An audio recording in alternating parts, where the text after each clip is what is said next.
everybody. I'm very pleased to be your moderator for this session today. Today, it will be the formal kickoff of the DeCAIR meeting. So I wish this will be the first step towards the success of this project. Just a reminder that the DeCAIR project has two main objectives. The first objective is to develop existing curricula in machine learning and AI for both undergraduate and graduate programs. So we will develop new courses and modify some existing ones. And the second objective will be developing two new programs, one master program to be hosted at the University of Jordan, and the second program is an undergraduate program to be hosted by Tafila Technical University. Today's meeting, the agenda for today's meeting will be as I will share my screen now. First, we want every attendee to present himself. Then we will have the project overview that will be introduced by Dr. Ghaith Abanda. It will be followed by a short discussion and question and answers. Then we will have 20 minutes break. After that, the coordinator of every partner will present his organization, the team, the capabilities, and anything related to the DeCAIR project. The order of presentations from our partners will be as was listed in the proposal that was introduced to Erasmus Plus. So I will start by introducing myself again. My name is Ramzi Saifan. I am from the University of Jordan. I am a faculty member at the Department of Computer Engineering. Let me see the attendees. I don't know if Dr. Cleo Ghazali was with us. No, he's not with us. Dr. Atif Soufi. Arif Soufi, sorry. Dr. Arif Soufi, hello, good morning. I am Yasmin Gharib. I am representing the NEO Lebanon on behalf of Dr. Arif. Yasmin, I'm here for a moment. Oh, okay. Sorry, doctor, sorry. Good morning, everyone. I am Arif Al-Soufi. I represent the National Erasmus Plus office in Lebanon. So I wish you a very successful kickoff meeting. Thank you very much for inviting me. Thank you. Miss Asma Smadi, is she with us? Okay, then I will start with my partners from the University of Jordan. Dr. Ghaith, please introduce yourself. Good morning. I am Ghaith Abanda. I'm from the University of Jordan. I'm a professor in the Computer Engineering Department, and I'm the general coordinator of this project, DeCAIR. Thank you. Thank you, Dr. Ghaith. Dr. Iyad Jafar, please. Good morning, everybody. I am Professor Iyad Jafar from the University of Jordan. I'm a faculty member in the Computer Engineering Department, and I'm looking forward to working with you all on making this project a success. Thank you, Dr. Iyad. Dr. Musa Yaman. Hello, good morning. I am Dr. Musa Yaman. I am from the Mechatronics Engineering Department at the University of Jordan, and I'm hoping to work with you with this project. Thank you. Dr. Muhammad Abdul Majid, please. Hi, this is Muhammad Abdul Majid, faculty member at the Computer Engineering Department at University of Jordan. I'm looking forward to work with all of you in this project. Dr. Adham, please. Hello, everyone. I'm Adham Sharqawi. I'm a faculty member at the Mechatronics Engineering Department at the University of Jordan, and pleased to meet you all. Dr. Lutfi is not with us. So I would like now that every coordinator to ask his colleagues from the same team to introduce themselves, starting with the coordinator of JUST, please. Dr. Wafa Batayna, please. Dr. Wafa, we cannot hear you. Please unmute. Good morning, everyone. I'm Wafa Bataine from Mechanical Engineering Department at Jordan University of Science and Technology. I'm the PI for the Mechanical Engineering Department here. And we have both Dr. Ahmed Bataine and Dr. Laith Sawaqid in our team. And I'm looking forward to work with you. Can you please introduce your colleagues to present themselves? Yeah, Dr. Ahmed Bataine, you are with us. Yeah, I'm Dr. Ahmed Bataine. I'm an assistant professor at the Mechanical Engineering Department at Jordan University of Science and Technology. Nice to meet you all. Yeah, Dr. Laith will not be able to connect with us today. Maybe if he got some time, he will rejoin again. Okay, that's good. Thank you, Dr. Wafa. Dr. Murad Al-Akhtash from Tafila Technical University, please.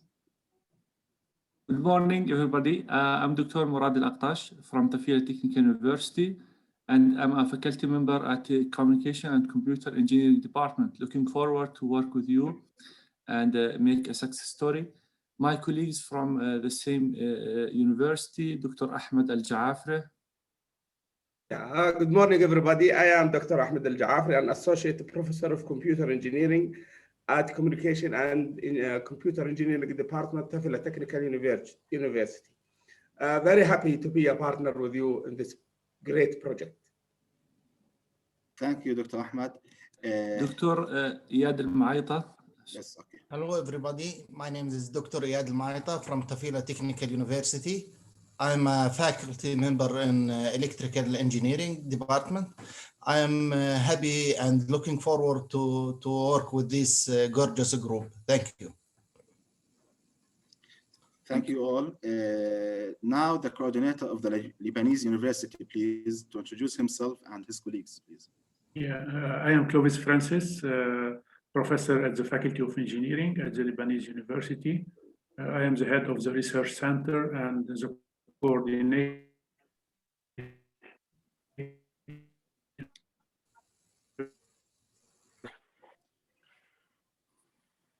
Unfortunately, the internet problems.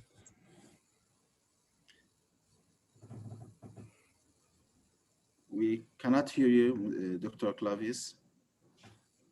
We cannot hear you, Dr. Clovis.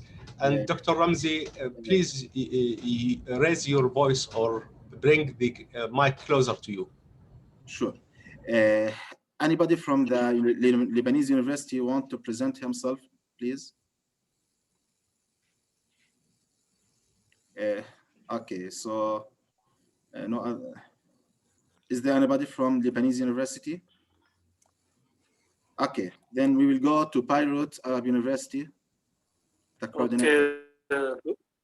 Okay, good morning, everyone. As I told you in the beginning, the internet in Lebanon is very, very bad today. I don't know why. Anyway, I'm Professor Subhi Abu Shaheen from Beirut Arab University. I'm the Dean of Student Affairs and, of course, faculty member at the Electrical Engineering Department, Communication and Electronics, coordinator also of all Erasmus Plus project in Lebanon. Looking forward, of course, for a successful project and good results and good deliverable also. With me, the Dean of Faculty of Engineering, Professor Adel Al-Kurdi. Dr. Adel, tfaddal. Good morning, Yes, everyone. Dr. Adel. Good morning, everyone. I am Professor Adel Al-Kurdi, Dean of Engineering, Beirut Arab University, and I am a professor in Civil and Environmental Engineering Department. Thank you. Thank you all. Now, the University of Pisa, please. Hello, good morning to everyone. I'm Lucia Pallottino. I'm the coordinator of the project from the university. In Beirut University also, from Beirut Oh, sorry. We have another team member from Beirut. Sorry. I'm sorry. It's my mistake. Yes, please. In fact, we have an associate professor from the Faculty of Engineering, Computer Engineering program, for the time being, he will join. He will join later. Dr. Assam Damash, he will join later, inshallah. He has an exam now, but we have a third representative from BAU. Thank you. Okay, thank you, Dr. Sobhi. Yes, please, Ms. Lucia. Okay, so good morning again. I'm Lucia Pallottino from the University of Pisa. I'm the coordinator of the project from this site, and I'm a professor in robotics in both undergraduates and graduate courses. With me, we have two other colleagues that you can introduce yourself, Lorenzo and Paolo. Yes, please.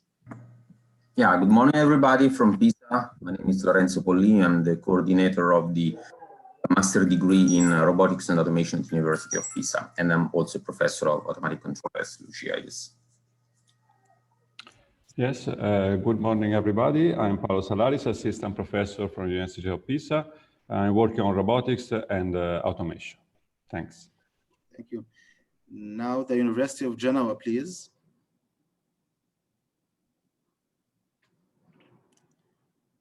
Who is from the University of Genoa?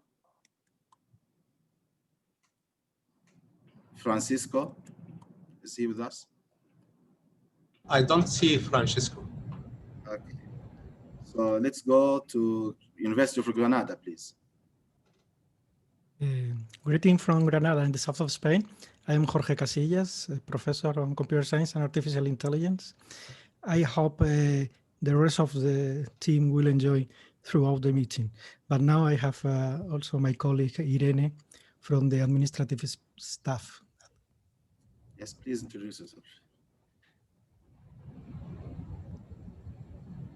Hi, good morning. It's Irene Pedreira. I'm the director of the international projects and agreements at the Vice Rectorate for Internationalization of the University of Granada.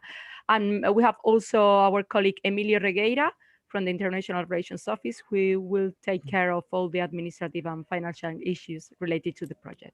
Thank you. Thank you. Now the University of Stuttgart, please. Excuse me, Francisco Mazzoli has joined us. Oh, Dr. Francisco, please join. Can you present yourself and your team if you have anybody? Dr. Francisco.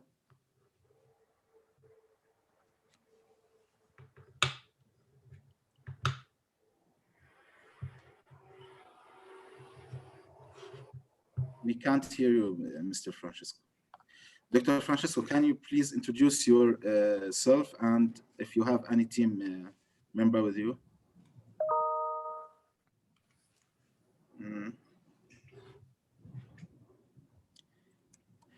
So let's go to University of Stuttgart. Yeah, so hello, welcome from snowy and cold University of Stuttgart at the moment. My name is Peter Eberhardt and I'm director of the Institute of Engineering and Computational Mechanics, which is part of the Mechanical Engineering Department in Stuttgart. Here are also two of my co-workers. Mario, can you start, please? Yes, so also good morning from my side. I'm Mario Rosenfelder, working at the Institute of Computational Mechanics for Peter Eberhardt, and I'm a doctoral student and working in the field of robotics and control. Second one is Henrik Ebel. Henrik, please. Yeah, welcome from my side. Also from Stuttgart, I'm also working at Peter Eberhardt's Institute, and I'm a member of the research staff and currently busy completing my dissertation work in the field of cooperative robotics and distributed control. And delighted to see this international work group getting started. Thank you. Okay, now we have the creative thinking development. Please introduce yourselves. Good morning to all. I'm Dimos Papakonstantinou. I'm the General Manager of Creative Thinking Development, CreatiDev, a non-profit organization with large experience in Erasmus capacity building projects, and mainly on the quality work package. Good morning from me also. I'm a project and quality manager of CreatiDev, and I'm looking forward to working this project. Okay, thank you all. Is there anybody didn't introduce himself? Would like to introduce himself? Yes, good morning, everyone. I am Asma Smadi, the project officer from the National Erasmus Office in Jordan. Thank you, Ms. Asma. We can start if there's nobody want to introduce himself. I don't know if I missed anybody. Okay, great. So now we will start with a project overview part, which will be introduced by Dr. Ghaith Abanda. He will talk about the main work packages and the main task in each work package and the leader of each work package. So Dr. Ghaith, please, you have the mic now. Good morning again. I hope that you see my screen. Yes, we can see it. We see very well. Okay. Yeah. I'd like to welcome you again in this kickoff meeting of this important project. I'd like to welcome everybody from Erasmus Plus, Europe, Lebanon, Jordan, and I'd like to welcome our partners from Lebanon and Jordan and our partners from Stuttgart, Italy, Spain, and Greece. I'd like also I'd like to start with outlining the project vision.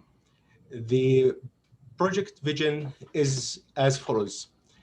As you know, artificial intelligence and robotics, these technologies have a great potential for humanity. They have many blessings and they have many threats. Threats like unemployment, undermining our safety and freedom, and many blessings to enable us to develop better products and services and to solve many of the great problems that face humanity. Now, this project is a contribution to minimize the threats and to increase the blessings. We think that we can do that when all countries in the world cooperate in developing these technologies and using them to solve their problems and advance their economies. Now, this is an introduction about this project.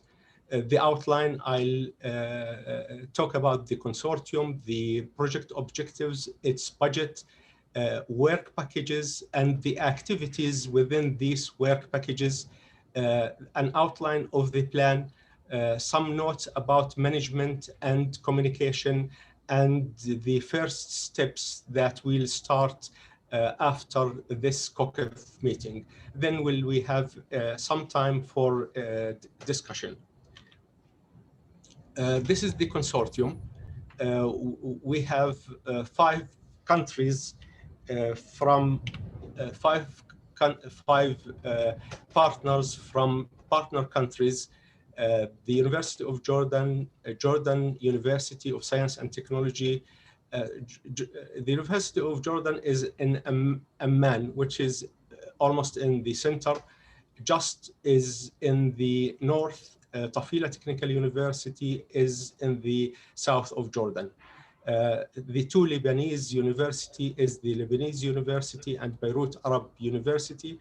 And we have from Italy, University of Pisa, University of Genoa, from Spain, University of Granada, from Germany, University of Stuttgart, and from Greece, Creative Thinking Development. Now the project objectives. We have many objectives. The most important 7 objectives are as follows.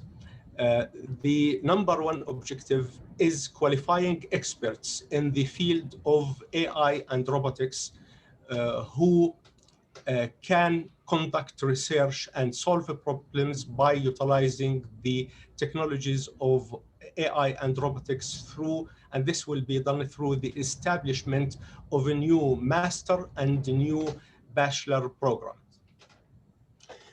The second objective is building and improving the teaching capacities in AI and R at the partner universities, of course, with the help of our European partners. The third objective is improving the AIR capabilities of graduates from existing master and bachelor programs. We want to improve courses related to these technologies in existing programs. The fourth objective is establishing and developing modern AIR labs that enable students to gain practical skills. Building networks of highly qualified professionals in the area of AIR among South Mediterranean countries and European countries. The sixth objective is improving collaboration among us with local, regional, and European industry and community for applying artificial intelligence and robotics technologies in solving industry and community problems. And the final objective is disseminating and implementing modern teaching methods, such as flipped learning and project-based learning. Now to the budget. As you know, the grant is about 850,000 euro. About 40% is dedicated to staff costs. Then there is 30% for equipment, for purchasing equipment and equipping good labs. Travel and stay is 26%, and there are some contracting costs of 40%. Now the budget share per partner.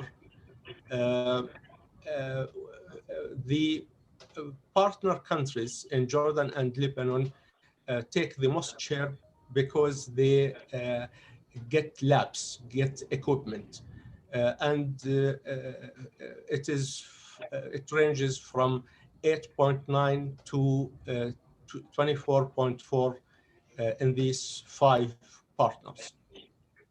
Now, the European partners, they don't get equipment, so they have less share, smaller shares, ranging from 7 to 8%.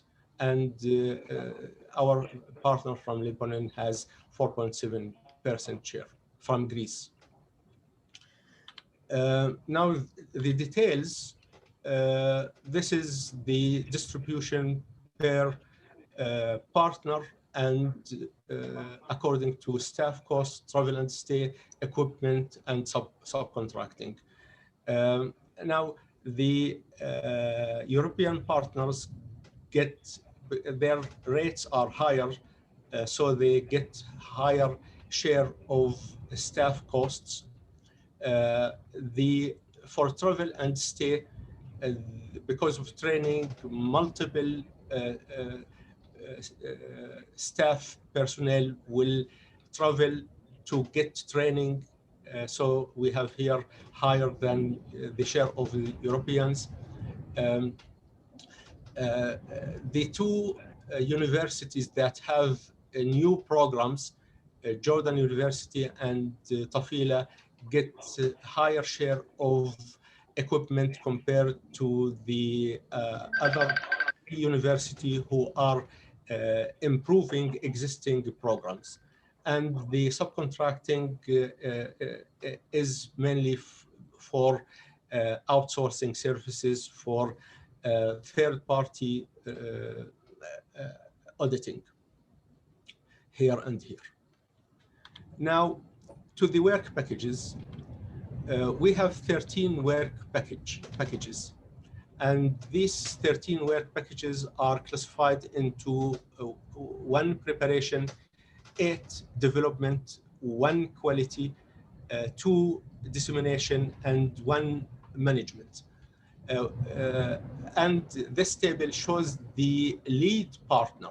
For example, the work package 1, which starts. It's the first one that starts surveys and needs identification. And the lead partner is JUST, Jordan University of Science and Technology. Now, the development packages, we have a package for development of new master's and bachelor's program in AIR.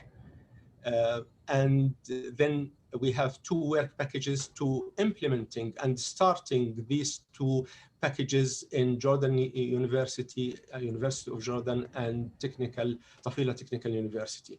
We also have a work package to improve curricula for existing master's program in Jordan and Lebanon, and another one for improving curricula for existing bachelor programs in Jordan and Lebanon.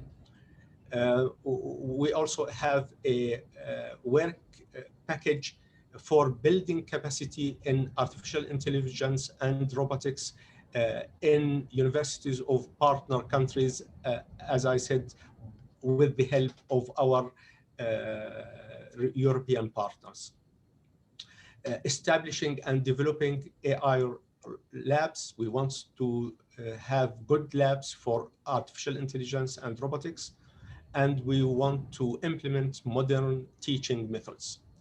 There is a work package for quality assurance and for dissemination.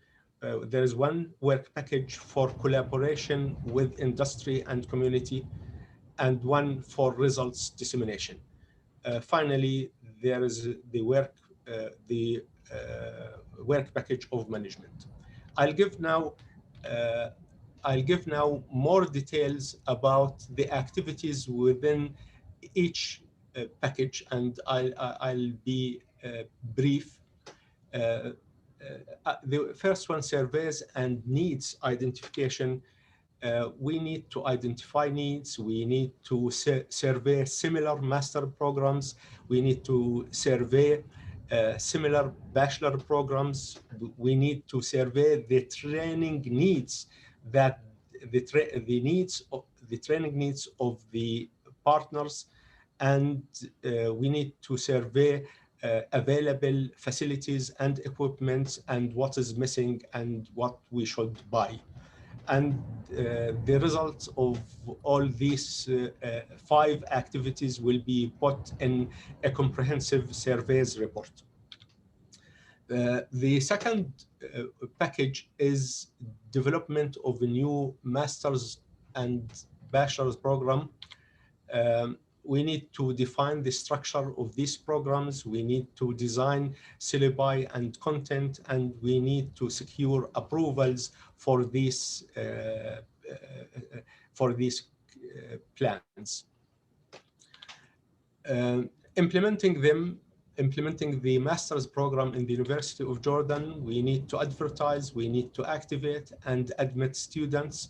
Similarly, for the bachelor program in Tafila Technical University, we need to advertise, we need to activate, we need to admit students. For work package 5, improving curricula of current master's program in Jordan and Lebanon, we need to develop syllabi and content for added or modified courses. We need to get approvals for these changes, and we should implement them and use these, start teaching with these new or modified courses. Similarly, for improving curricula of current bachelor programs in Jordan and Lebanon, we need to develop syllabi, content of these added courses, get approvals, and implement. Work package 7, building capacity in AIR in universities of partner countries. We hope to organize short training courses in the partner universities of the program countries, the European countries, and also we would like to organize training courses in Jordan and Lebanon so that more people can benefit from such training courses. Establishing and developing AIR labs. This includes preparation of the specifications, purchase of equipment, installation, and designing lab manuals. Implementing modern teaching methods. We need to raise awareness about the available modern teaching methods, and we hope to implement 2 pilot master's courses using these modern teaching methods. Quality assurance is an important work package. It has 6 activities. We need to form a QA and evaluation plan, including a QA committee. We need to develop criteria for selecting master students for admission. We need to get national accreditation for the new or modified programs. We need to monitor program progress and evaluate individual courses. There should be also external evaluation and final evaluation report. For collaboration with industry and community, we have 2 main activities: organizing awareness workshops in Jordan and Lebanon about the technologies and capabilities of artificial intelligence and robotics, and organizing meetings to streamline problem identification and solution among industry and community from one side and academia from the other side. Results dissemination, we have 4 activities: building a website, organizing workshops in Jordan to announce new programs, organizing workshops in Jordan and Lebanon to announce the improved graduate and undergraduate programs, and we will produce brochures and handbooks for the new programs. Finally, the management work package has 4 activities: organizing the kickoff meeting, which is this meeting, forming the project steering committee, holding monthly meetings, and finally, at the end, external financial auditing. Now to the plan, draft plan, not plan, outline of the plan. Work package 1 is survey, and it's the first one to start and should take no more than 3 months, because other work packages depend on the results of this work package. We'll start then developing in new programs and implementing them. In parallel, we should work on improving existing master's and bachelor programs and building capacity. We should finish from building the labs by the 2nd year. Teaching methods will be implemented in the mainly in the 3rd year. Quality assurance and management are 2 work packages that are active the entire life of this project. Collaboration will be done in the 2nd half of the 1st year, and the 2nd year. Dissemination will be almost in the 2nd half of the project. About some notes about management and communication. This is the kickoff meeting. Main objectives are forming the steering committee. I hope that we will do it today. Forming the quality committee will continue it offline. Developing and adopting the detailed plan. We have a detailed plan, but we'd like to improve it and maybe modify it to take into consideration your preferences and the new changes, and we'll do it offline also. Establish common aims and purposes of the project. We have draft in the proposal the aims and purposes, but we'd like through the survey work package to refine it and come with the final aims and purposes with more details. Also for the communication, we will have steering committee monthly online meetings to ensure proper operations of the project in all financial, academic, and administrative aspects. The steering committee, I'll talk now about the steering committee and its responsibilities. A steering committee will be set up at the kickoff meeting, composed of a representative, one representative for each partner. So we'll have 10 representatives, and chaired by University of Jordan, the project coordinator. The steering committee will make strategic decisions about the development of the project and ensure that activities are well organized and completed on schedule. The steering committee will meet twice each year, a face-to-face meeting if we can, once at partner countries and the other in a program country. Minutes of the steering committee meetings will be published promptly in the project repository and will be available on a special part of the project website. Now, this is the steering committee. These are the coordinators of the project from their respective organizations.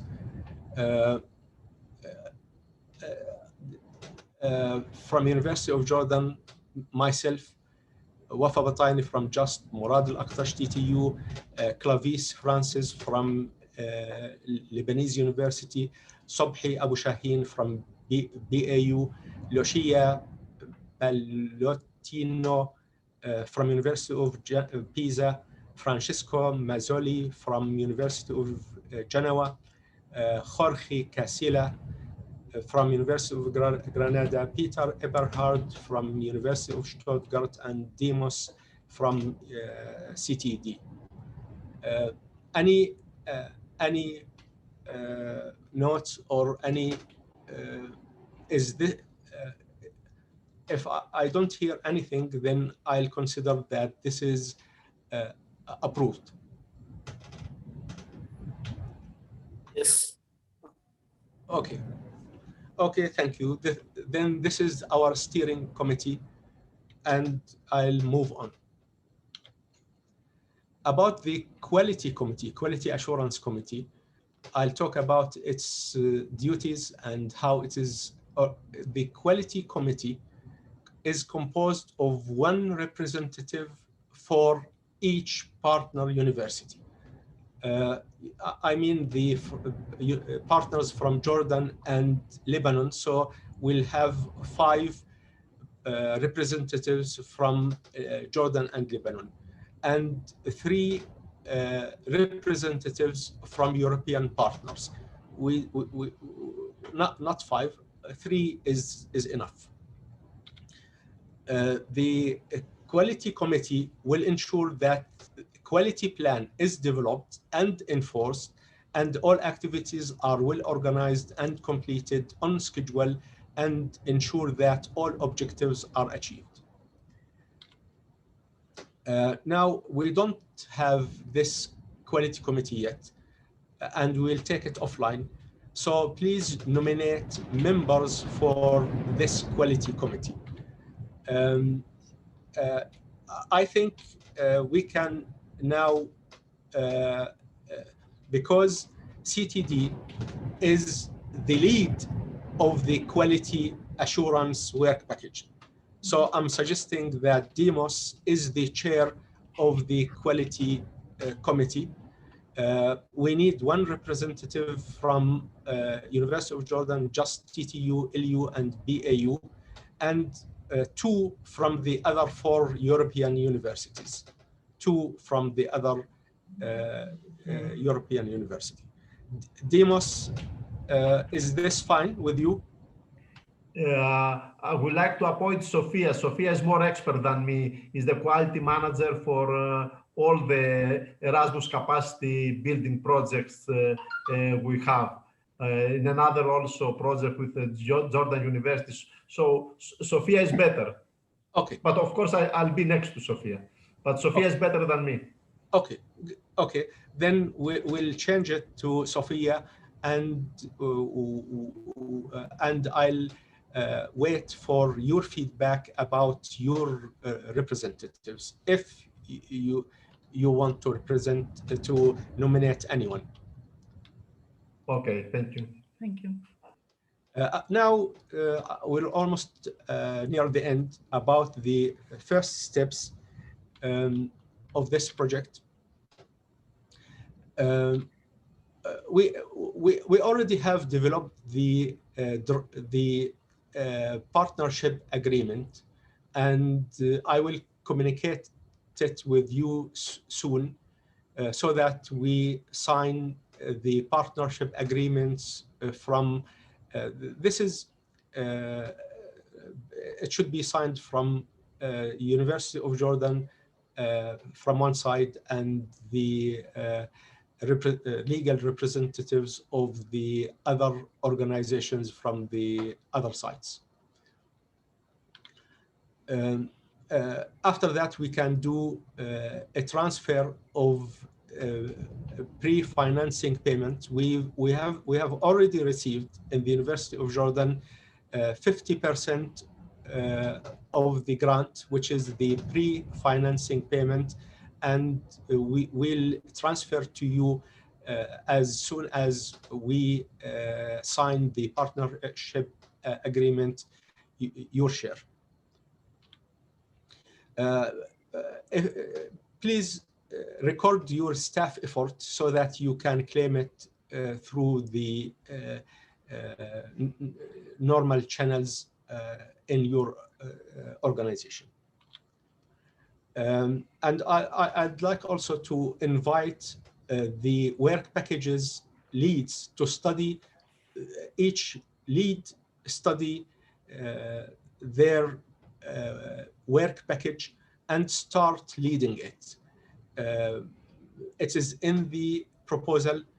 Of course, you are welcome to suggest any changes to your work package if you any changes that you see would make it more successful or more appropriate. Now we'll please participate in the survey work package to identify needs, and this is important for the partners from Jordan and Lebanon. And I hope that we can conduct our next steering committee meeting in mid-February. This is what I wanted to talk about. I hope it was useful. And now we have some time for discussion and question and answers. Thank you, Dr. Ghaith, for this good presentation. And I suggest that you share it with us after the meeting. send it by email, please. Okay, I will. Thank you, Dr. Wahid. Now, if anybody have any question, we can have a short discussion and question and answers for 15 minutes. Yes. Yes, Dr. Subhi, please. Okay.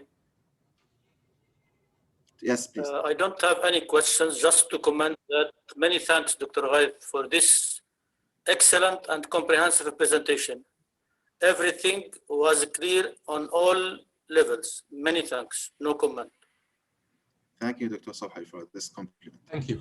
If anybody else has any... May I have a question, please? Yes, please, go ahead. Thank you. Thank you, Dr. Ghaith, for your very good presentation. In fact, I have just two things to ask about. The first one is about the lab. And you said the lab should be ready like after 2 years, or maybe within the 2 years, the first 2 years. In fact, this was a problem actually for many Erasmus projects, that many devices, they were late actually for to be actually implemented. And the objective of the lab is to implement the practical skills of our graduate on these labs. So I suggest to have this lab very early during the first year. And I think the new policy for the European Union Commission is to have the devices or the labs purchased before the first half of the project phase. And this is actually very important, because there is a lot of logistics and procedure issues sometimes delay the purchase of these labs. The second point I want to raise is about the cloud service model. Can we adapt the cloud service model in our project? There is a lot of maybe services or hardwares that you can't even purchase because they are very expensive, and you can use some models or services supported online from big companies like Google or Microsoft or Amazon, any these companies that provide the cloud service models. And this actually will help a lot, especially during the implementation of online courses and e-learning, And thank you Thank you, Dr. Yes, your points are well taken. We'll try our best with your help to expedite purchasing and installing the equipment. And about the cloud services, we can further discuss it very soon. Anybody else has any question? Yes, please, Lucia. Okay, thank you. Yes, thank you for the presentation. I was wondering if there is, from the administrative point of view, there is a portal like the other European projects, because we have to organize the administrative part with the department office. So I don't know if you need the name of the person that will be in charge of all the administrative things, or so let us know in this case. And also if we will have some mailing list or from the project coordinator, or each VP organizes itself with its own mailing list, or so it's kind of internal organization of the project. I did not understand the second question. So if you think you will, as coordinators, the Jordan University will do the mailing list or the projects, or if each work package leader prepare his own mailing list, or as you prefer. Okay. I'll ask Dr. Adham from the University of Jordan to talk about the portal. We're developing a portal for this project, and we'll also do a mailing list for this project. Okay. Dr. Adham, are you with us? Yes, I'm with you, Dr. Ghaith. Actually, I was this morning with the engineers responsible for the development of this platform. And I think they have done some significant improvements in the portal, and it's almost ready. But there are some finishings to be done. We have a meeting next week. So hopefully by the end of next week, almost over 90% of the platform will be ready. Thank you, Dr. Adham. Thank you. Do you have any comment, other Dr. Ghaith, or that's No, it? go ahead to Peter. Dr. Peter, please. Yes, just two comments. For the agenda of one of the next steering committee meetings, I would propose that you give us some information about the recording and reporting of the staff efforts so that we do it right from the very beginning. Maybe in one of the next steering committee meetings, this would be good. And about the mailing lists, in other projects, it turned out nice to have at least two mailing lists, one for the complete project for everybody involved, and one for the steering committee members, which is more about administration and these kind of things. So that not everybody has to read every single email. Thank you for this. About Dr. Peter, what do you mean by more information before the next meeting? No, I think it can be discussed in the next meeting. I'm not sure whether all of us have to report to the European Union separately, or whether report our staff costs, for example, to Jordan, and then you collect all the information and report it for the complete project. This kind of issues, just administration, not scientific content. Next week we will have an orientation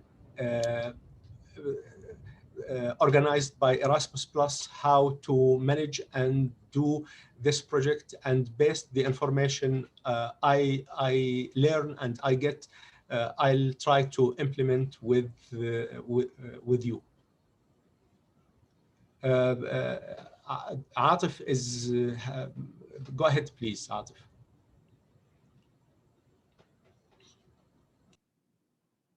Unmute. Yes, Arif Sufi from Lebanon. Well, first, I would like to thank you all for this wonderful meeting, kicking off your project DeCAIR. I'm really very happy to see that you have a real vision and you have good plan for starting your project. But let me just tell you that when it comes to the implementation, it's a different story. So you have to be prepared for many challenges that you're going to face at project level and even at partner level, because we have a special context in Lebanon that you will have to solve, maybe we will have to solve together. I agree with Dr. Murad that you should start purchasing your equipment as soon as possible, but of course you have to wait until the needs analysis will be finished. So when you finish up your needs analysis and you identify your real needs in terms of equipment, so please purchase your equipment as soon as possible. Now, in this case, and in this regard, you will have a special problem with Lebanon, but I think either we can discuss it separately, or maybe I can refer to our meeting that we organized together. You remember Dr. Ghaith before, just a few weeks ago, and in which we advise you, and then the guidelines have come from the European Commission that you can centralize many of the payments to the Lebanese partners, if you like. I am happy to hear that you will have your next meeting in mid-February. So now we are informed, but please, I can just ask you to inform us and to tell us about any activity that you're going to conduct, because we are ready to be there. I mean, if it's in Lebanon, we can and if the meetings or the activities are conducted face-to-face, so we can be there. But now with the online, maybe we can attend, because we don't need to travel. We can attend all your activities. And in this case, we learn about the progress of your project. We can help you if you need any assistance. So please inform us, keep us informed of any activity that you're going to plan.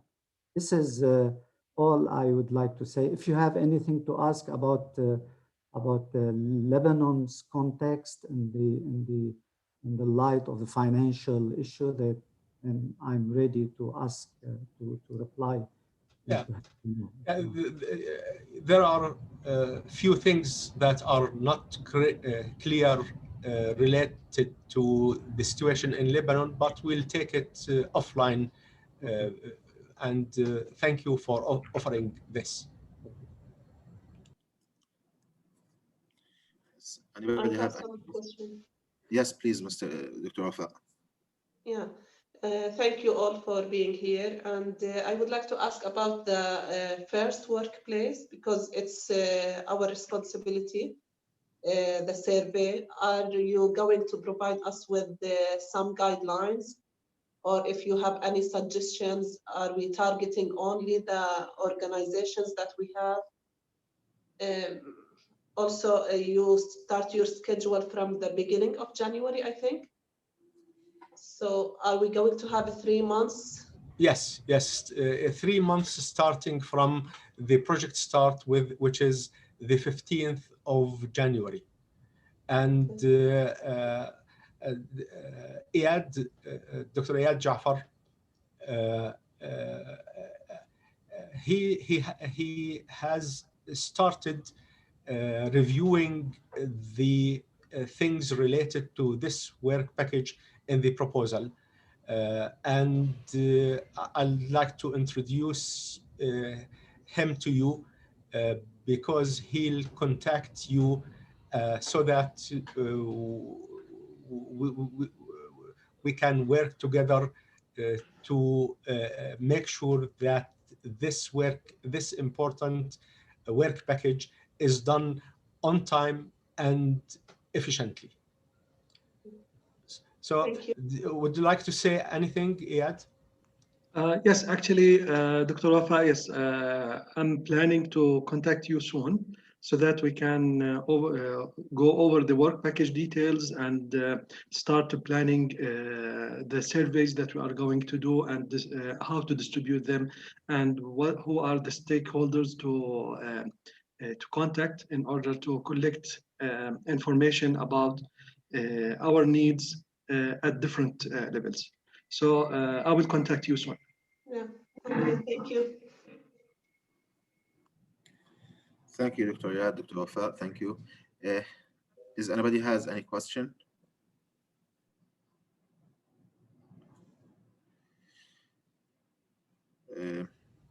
Okay. Yeah, we can take the break then. Yeah, we can take the break now. It will be for 20 minutes. We can go back after 20 minutes at 11:20 in Amman's time. 11:20. Thank you all. Start now. Every partner, the coordinator for every partner will talk within 10 minutes about his organization and the role of the organization and the team, the capabilities related to the DeCAIR project. Please open your camera when you speak. The other thing I would ask everybody. I want to ask everybody to send me the presentation after the meeting, so that I will post them on to everybody to take a look on them after the meeting. Dr. Ghaith, you have a comment? Yes, I've received a note from Francisco about how we should address each other. Should we use first names or use titles? And he has suggested, and I'm also with him, that we use first names. And I hope that nobody is offended if we do not say doctor or professor or let's have it as a policy here in this project to address each other with our first names, if you don't mind.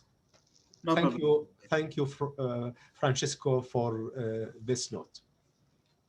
Thank you, Francisco, also. Now with the first partner, the University of Jordan, Musa Al-Yaman, he will present.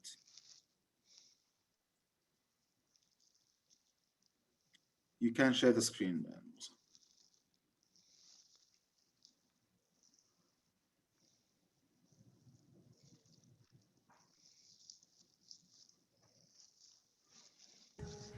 Okay. Good morning. I am Musa Al-Yaman, the head of Mechatronics Engineering Department. Today, I will introduce my organization, the University of Jordan. The outline of my presentation, I will start talking about the University of Jordan. Then I talk about the School of Engineering. After that, I will talk about the two departments who involved in the project, the Mechatronics and Computer Engineering departments. And finally, I will introduce the staff of the DeCAIR project from the University of Jordan. The University of Jordan is the first university in Jordan. It was established in 1962. And here you see the main campus and the main entrance for the university. It's one of the best 600 universities worldwide and one of the best 10 Arab universities. And recently it's achieved 5-star according to AQS. In the University of Jordan, we have 25 schools and 2 deanships, 18 centers, and there is one university hospital The number of students is 49K students, and of these, there is about 5,000 international students from more than 200 nationalities, different nationalities. The number of staff in the university is 1.5K academic staff. Now, the university offers about more than 250 programs. 91 of them about undergraduate, 115 master program, and 41 PhD programs. We have offer also 22 international programs and 17 higher specialization in medicine. 8 of our schools are accredited by international accreditation organizations. The number of graduates from foundation till now, it exceeded 200,000 grad, and they are work in different stations around the world.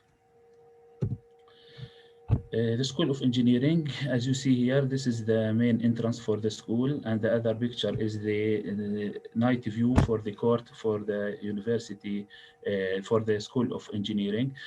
It was founded in 1974.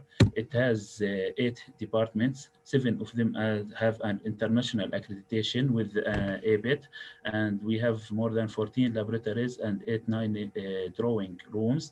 The number of students is about 5.6K students, and the number of academics is 161 academic staff.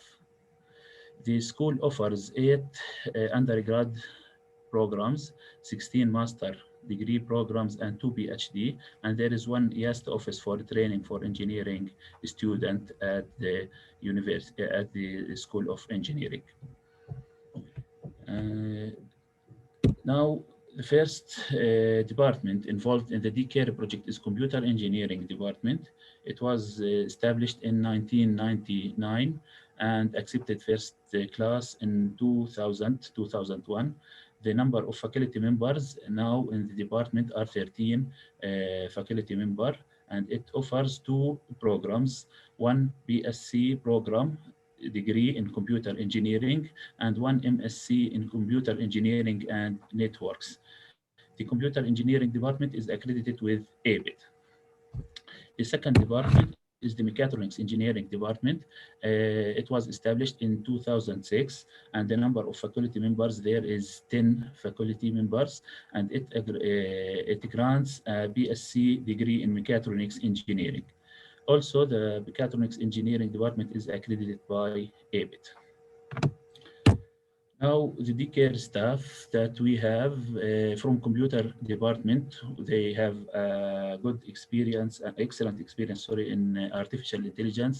We have Ghaith Abanda, Iyad Jafar, and Ramzis Efan, and Muhammad Abdel Majid. And from mechatronics and mechanical departments, we have Lutfi Al-Sharif, Ahmed Al-Salaimi, Musa Al-Yaman, and Adham Al-Sharqawi. This is the map of the university, and we hope to see you here later in the future if we can. And thank you for listening for the presentation. Thank you. Thank you, Musa, for the presentation.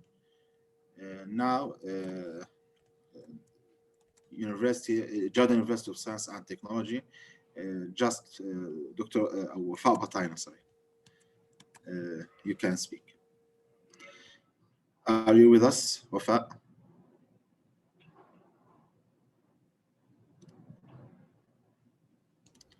I noticed that she got a phone call and she went offline. We are ahead of time, so maybe she thought that she has 2 minutes.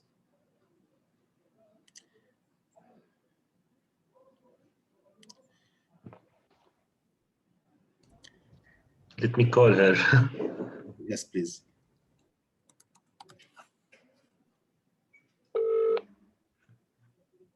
She's back, I think. Yeah, Dr. Wafa. Wafa, please, your presentation. Unmute your mic, please.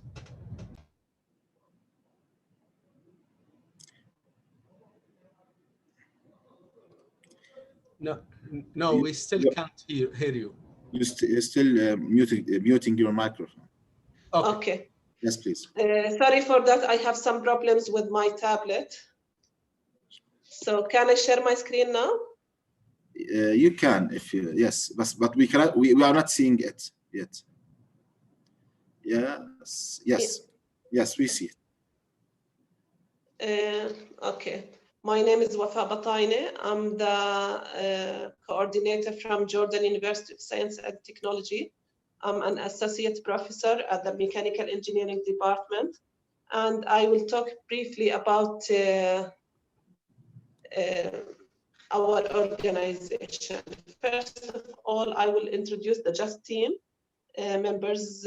Also, I will talk about the related programs at JUST. Finally, I will talk about our expectations from this collaboration. Let me start with the team members. I will be the coordinator. And we have Dr. Laith Sawaqid. Laith Sawaqid is an assistant professor at our department. Today he has some work to do, so he could not join us.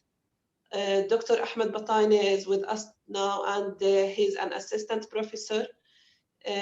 Also, Dr. Khalid Hatamle and Mohammed Jaradat were in the first stages of preparing the proposal, but they are outside Jordan now. Maybe Dr. Khalid Hatamle will be with us next semester, and I think he will have a good input to the work. First of all, I will talk about the related programs at JUST.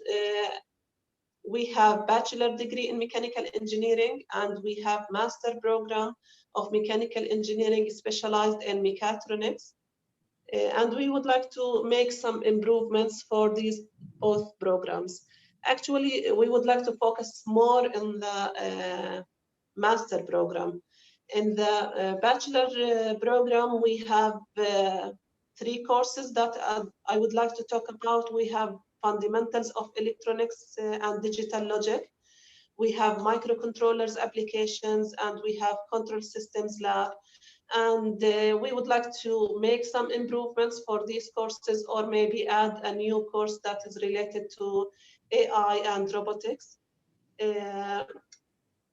Also, we have the master program of mechanical engineering specialized in mechatronics. Actually, we have some courses that are prepared and that are taught throughout the years, but we still need some improvement, especially for the embedded systems in mechatronics. Also, we need some improvement for the artificial intelligence systems, both in terms of contents and implementation through the labs. So we would like to focus on these courses. Also, we would like to introduce new related courses in robotics and artificial intelligence. So our expectation is to improve the existing programs, also to introduce new courses related to artificial intelligence and robotics. This is a brief presentation, just talking about the main ideas that related to the program. If you have any question. Thank you, Wafa. If anybody has any question, you are welcome to ask. Can I have a question, please? Yes, sure, Dr. Moore. Actually, my question is about the other programs in Jordan University of Science and Technology that is more related or maybe benefit from this project. In fact, in the Faculty of Computer and Information Technology, there is a computer engineering department, and I know some other programs. How you manage or you coordinate with them to actually because they are maybe the host for the major courses. Even if you are talking about AI courses, it should be taught under their program. Yeah, actually in our department, we teach these courses that I was talking about. When we start preparing the proposal, we have some professors from the other departments, from computer and from electrical, but unfortunately we did not proceed with the collaboration with them. So now it's only for our department. I have a comment. I hope that we can involve them, because the outcomes of this program will be very beneficial for other departments in your university, mainly the computer engineering department and the maybe computer science department. I hope that we can involve them. Yeah, actually we will talk again, but because, as you know, Dr. Ghaith, that we were working on the proposal for a few years. Some people left, some people stayed, and because of that, we focus on our group in mechanical engineering department. But I will try to talk to them and see if we can collaborate. Great, thank you. Okay, now Tafila Technical University, Murad Al-Aqtash, please.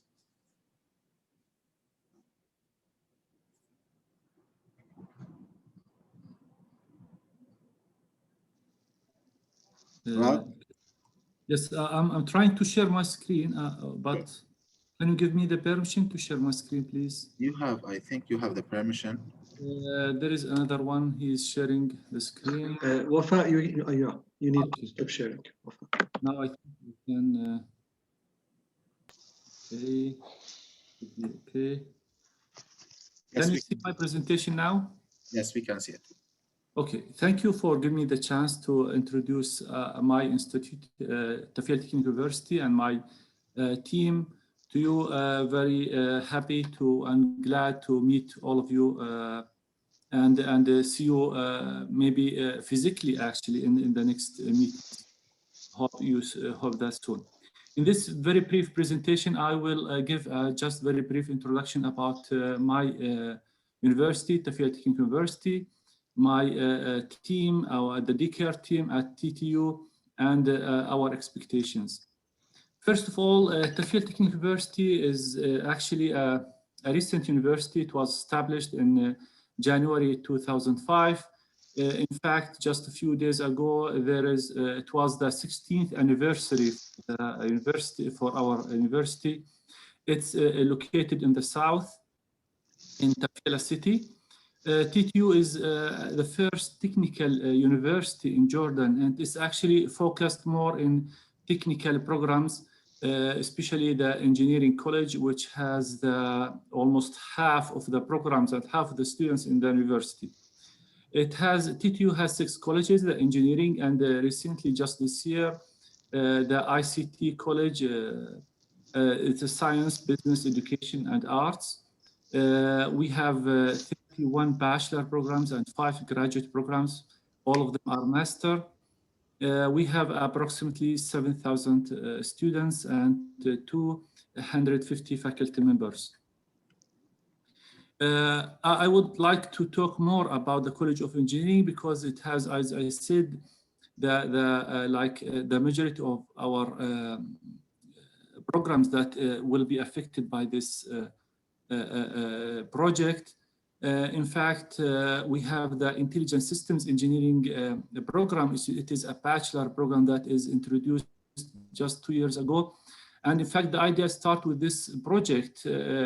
And we plan to launch this program in the first trial that we made, but unfortunately we didn't win. So we actually decided to go and continue with this program. And currently we have 143 students registered to this to this program. This is the first year and second year students. We have also the computer engineering program. In mechatronics, it's in the electrical and department, mechatronics engineering. And we have other programs that is actually affected and benefit from this project, like integrated renewable energy, engineering, communication and electronics, electrical power, even from mechanical engineering, production and machines, automobile. All of these actually programs, they are taking elective major courses from our departments, computer engineering and like AI courses and automation, and actually many courses that can be actually upgraded and innovated to benefit from these programs. In another college, the ICT, we have 3 bachelor and 1 graduate programs. In fact, the computer science, AI and data science program and smart mobile computing, they are very fresh programs launched this year. And we have 37 students registered with the AI and data science and 30 students registered to smart mobile computing, and as well as the computer information systems and cyber physical systems. This is a very new master program launched just this semester. The DeCAIR team that will work very close to this project. I am Dr. Murad Al-Aktash, the coordinator. Actually, I'm a faculty member of College of Engineering in the Computer Engineering Department. I'm the Director of International Projects Office at TTU. And my main research interest in the AI and embedded systems. My colleague, Dr. Ahmed Al-Jafra, is also from the same department. We share the same interest in machine learning and embedded systems. And as well as Dr. Naim Al-Odad. Dr. Naim, are you with us now? He's actually, he had an exam this morning, so he couldn't have the chance to introduce himself. Yes, I'm with you. Can you please introduce yourself? Yeah, thank you. Hi, everybody. Hope everybody is doing well and safe. And I'm sorry for the late joining of this kick-off meeting. And as Dr. Murad said, I'm Naim Al-Udat, and I had my PhD from Iowa State University. That was in 2012. And since then, I was working in the Department of Communications and Computer Engineering. I've delivered several courses for computer engineering students and intelligent system engineering, the new major that Dr. Murad talked about. I have some research, as you see on the slide, in educational operating systems, real-time systems, and AI. I have some research with my colleagues Murad and Ahmed in this subject. Actually, I'm glad to be a member of this promising project, DeCAIR, and thank you everybody for this opportunity. Thank you, Naim. Thank you, Dr. Naim. Thank you. And as well as actually we have Dr. Iyad Al-Maita from mechatronics engineering department. He has also interest in AI, smart power systems, smart buildings. He have done many research on these smart power system and buildings. So he's actually also he will be a valuable actually member in mechatronics. Dr. Jafar Abu Khait, he is the Vice Dean of Engineering College at TTU. His interest in digital image processing, feature extraction, AI, and computer vision. He's actually, he couldn't attend this meeting because he has some other actually administrative issues that is working in the university. So I think he will join us later actually, maybe in next meetings. Our expectations from this project, in fact, these expectations derived from the overall goal of the project. Actually, we hope that at the end of this project, we will improve our programs significantly. I'm talking about bachelor programs that we had in the areas of AI/R, as well as improving the practical skills for our graduates through the modern AI lab that we are intending to build. We expect to improve our teaching capacity and building a network of high qualified professionals, and hopefully we will get qualified experts in this field that help a lot to solve real world problems and solve problems in the community. Hoping to see you very soon and working together and make it a success story. Thank you for giving me a chance. And thank you, Murad, for your presentation. If anybody has any question for 1 minute, we can. Okay, then now is the Lebanese University to talk about themselves. So go ahead, please, Clavis. Okay.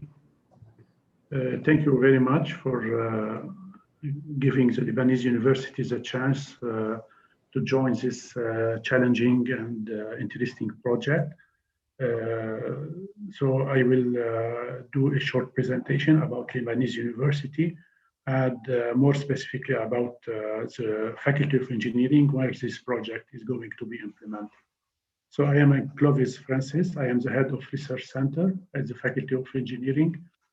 I am representing this faculty, and I will be coordinating DeCAIR inside my institution. So here's the outline of this presentation. I'll start with presenting the contact persons, then giving some facts and figures related to the Lebanese University, then presenting briefly the Faculty of Engineering, where the project is going to be implemented. Then I will present briefly also the Master of Robotics and Intelligent Systems that will be updated by this project. So those are the key persons, okay? Not the persons that will be involved in DeCAIR, but the key persons. We have Rafik Younis, he is the Dean of the Faculty of Engineering. Myself, I am the head of the Research Center at the Faculty of Engineering. I am also the coordinator of the Master in Robotics and Intelligent Systems that is going to be updated. And we have Misbah Baidoun that is going to take care of all the administrative part related to the project. As far as we progress in the project implementation, more colleagues will join us, such as Hassan Shrain, the head of the Mechanical Engineering Department, and Bashar Hassan, the head of the Electrical Engineering Department. So some facts and figures related to the Lebanese University. So the Lebanese University is the only public university in Lebanon. It is founded in 1950. With a total number of students with around 80,000 students. We have 2,400 full-time faculty members and 1,500 staff members. We have 16 faculties and institutes. All those faculties and institutes are spread over the whole country with over 47 branches and 3 doctoral schools that take care about the doctoral program at the Lebanese University. Our institution is accredited by ICRS, which is a French independent organism that takes care about the accreditation of higher education institutions. Here's the whole scheme about the Lebanese University. We have the faculties of science, technology, and health. Here we can find in red the faculty of engineering, my faculty, and we have the faculties of social science. We have 3 doctoral schools, and in red we have the doctoral schools of science and technology that where we enroll our PhD students and we introduce our PhD programs. We will use the multiplier effect by involving the students and faculty members from the Faculty of Science, since they have some programs related to AI and computer science. So as said, we will be organizing some seminars at the Lebanese University and also at the Beirut Arab University. So we will invite students and professors from Faculty of Science to join us. Okay, so we'll spread the benefit out of DeCAIR to other faculties. If I speak a little bit more about the Faculty of Engineering, Faculty of Engineering, we have 3 branches. The first one is in the north of Lebanon, the second one in Mount Lebanon, in the middle, and the third one in Beirut. The Faculty of Engineering is now 40 years old. It has been founded in 1980. We start our programs in 1980. We have 150 full-time faculty members, and overall in the 3 sections, we have up to 2,500 students. We follow the French model Parcoursup. So we recruit our students by an entrance exam after the baccalaureate. The entrance rate acceptance is around 20%. This faculty is accredited also by the French organism CTI, Commission des Titres des Ingénieurs. We have 4 departments. In red, we have the Electrical Engineering Department with about 350 students, and the Mechanical Engineering Department with about 450 students. So those departments will benefit out of DeCAIR to improve some courses related to mechatronics, robotics, artificial intelligence, and other courses. As far as research is considered, the Faculty of Engineering produces somehow like 100 publications per year in international journals and international conferences. We have something like 2,200 citations per year. We have 9 master programs. Among them, we have the Master in Robotics and Intelligent Systems that is going to be updated by DeCAIR. And we have around 50 PhD students. On the international level, we have somehow more than 40 partnership agreements. We encourage our students to do mobility for at least 1 year abroad. So each year we send out of the 2,500 students, we send each year something like 150 students to perform the mobility in France, Italy, Spain, and Canada.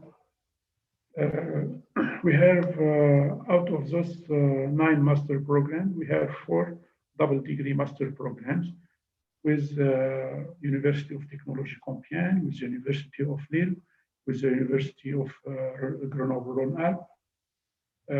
So the student is enrolled at the Lebanese University and in another university in France, mainly in France, and they will have the double degree. Now I will present briefly the Master of Robotics and Intelligent System. I am coordinating this program. It started in 1999. It was the master degree in industrial control. It was like that. And in 2016, this master program has been updated. Okay, it has updated 3 times before. So each 4th year, we have to add some updates because we go through a new accreditation for this program. Since it is taught in, it is a double degree program with University of Technology Compiègne in France.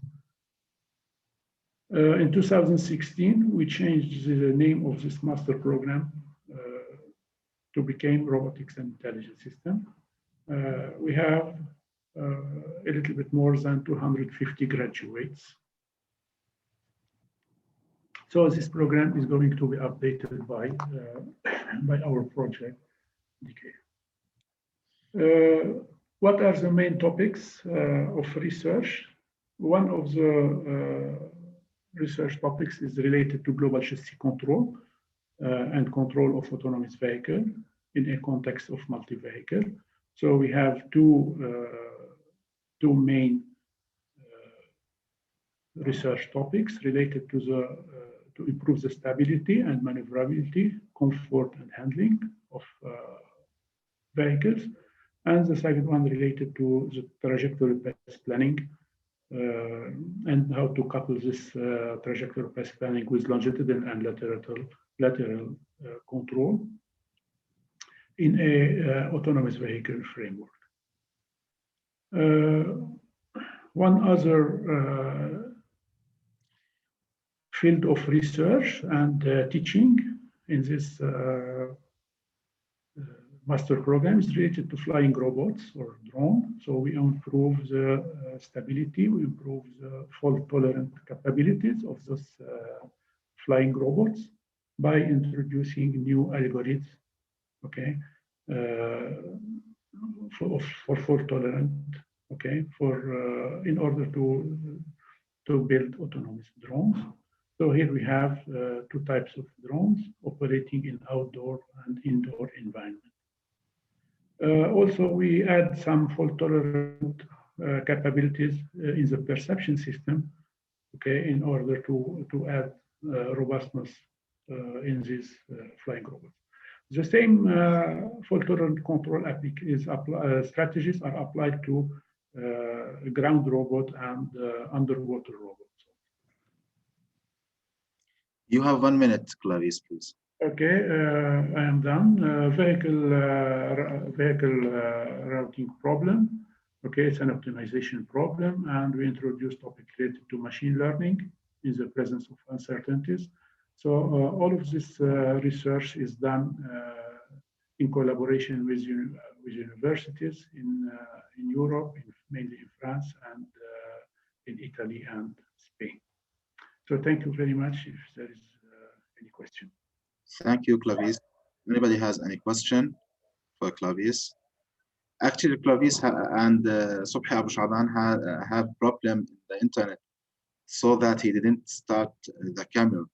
but I would like all others to start their cameras if they didn't have the same problem. Anybody has any question to Clavis? Okay, now it is Beirut Arab University, please.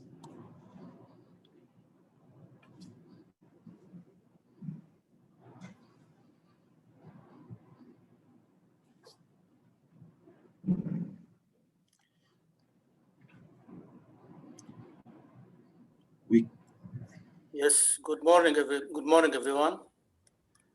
But excuse me, now it's 12 p.m. I may be disconnected due to electricity problems in Lebanon, so you need to wait 2 or 3 minutes just to reconnect. I hope I will not be disconnected. So I'm doing my best.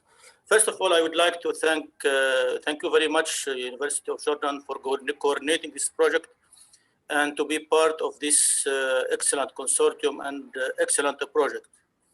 I will speak. I'm Professor Subhi Abu Shaheen. I'm professor at the Faculty of Engineering, Communication and Electronics, and at the same time the Dean of Student Affairs and the coordinator of Erasmus Plus project at the university. I will speak overall about the university, then about the Faculty of Engineering, about international activities at the university, specifically at the end about the computer engineering program and the updating of or adopting a track in artificial intelligence in line with the objectives of this Erasmus Plus DeCAIR project. So Beirut Arab University is one of the higher private higher education institutions in Lebanon. It's founded in 1960 and it's accredited from Germany. As I said, one of the oldest and largest universities in Lebanon. We have 4 campuses and 10 faculties. We have 45 undergraduate program and 95 postgraduate program, including masters, of course, and the PhD. And all the programs are accredited from the Ministry of Education and Higher Education in Lebanon.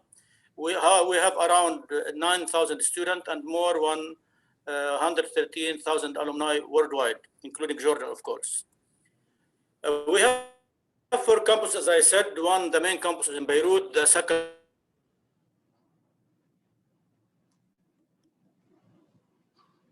of the meeting will be in Lebanon, and we can meet face to face next time. We have another one in Tripoli in the North Lebanon and one in Bekaa region. For the faculties, we have 10 faculties. I will concentrate Faculty of Human Science, Faculty of Law, Business, Architecture, Engineering, Science, and for the Faculty of in the medical area, Medicine, Dentistry, Health Science, and Pharmacy. For the Faculty of Engineering, most of our Faculty of Engineering are accredited by ABIT: Civil, Mechanical, Communication, Electric Power, Computer, Biomedical, Industrial, Petroleum, Chemical. In this project, we are concentrating on computer engineering, but of course, many other programs like mechanical, mechatronics, communication, biomedical, or industrial can benefit also from DeCAIR outcomes, DeCAIR project outcomes. These are the master degree and the PhD degree. You can look for the accreditation. As I said, we have institutional accreditation, and most of our programs are accredited on the international level from Germany Law and Business.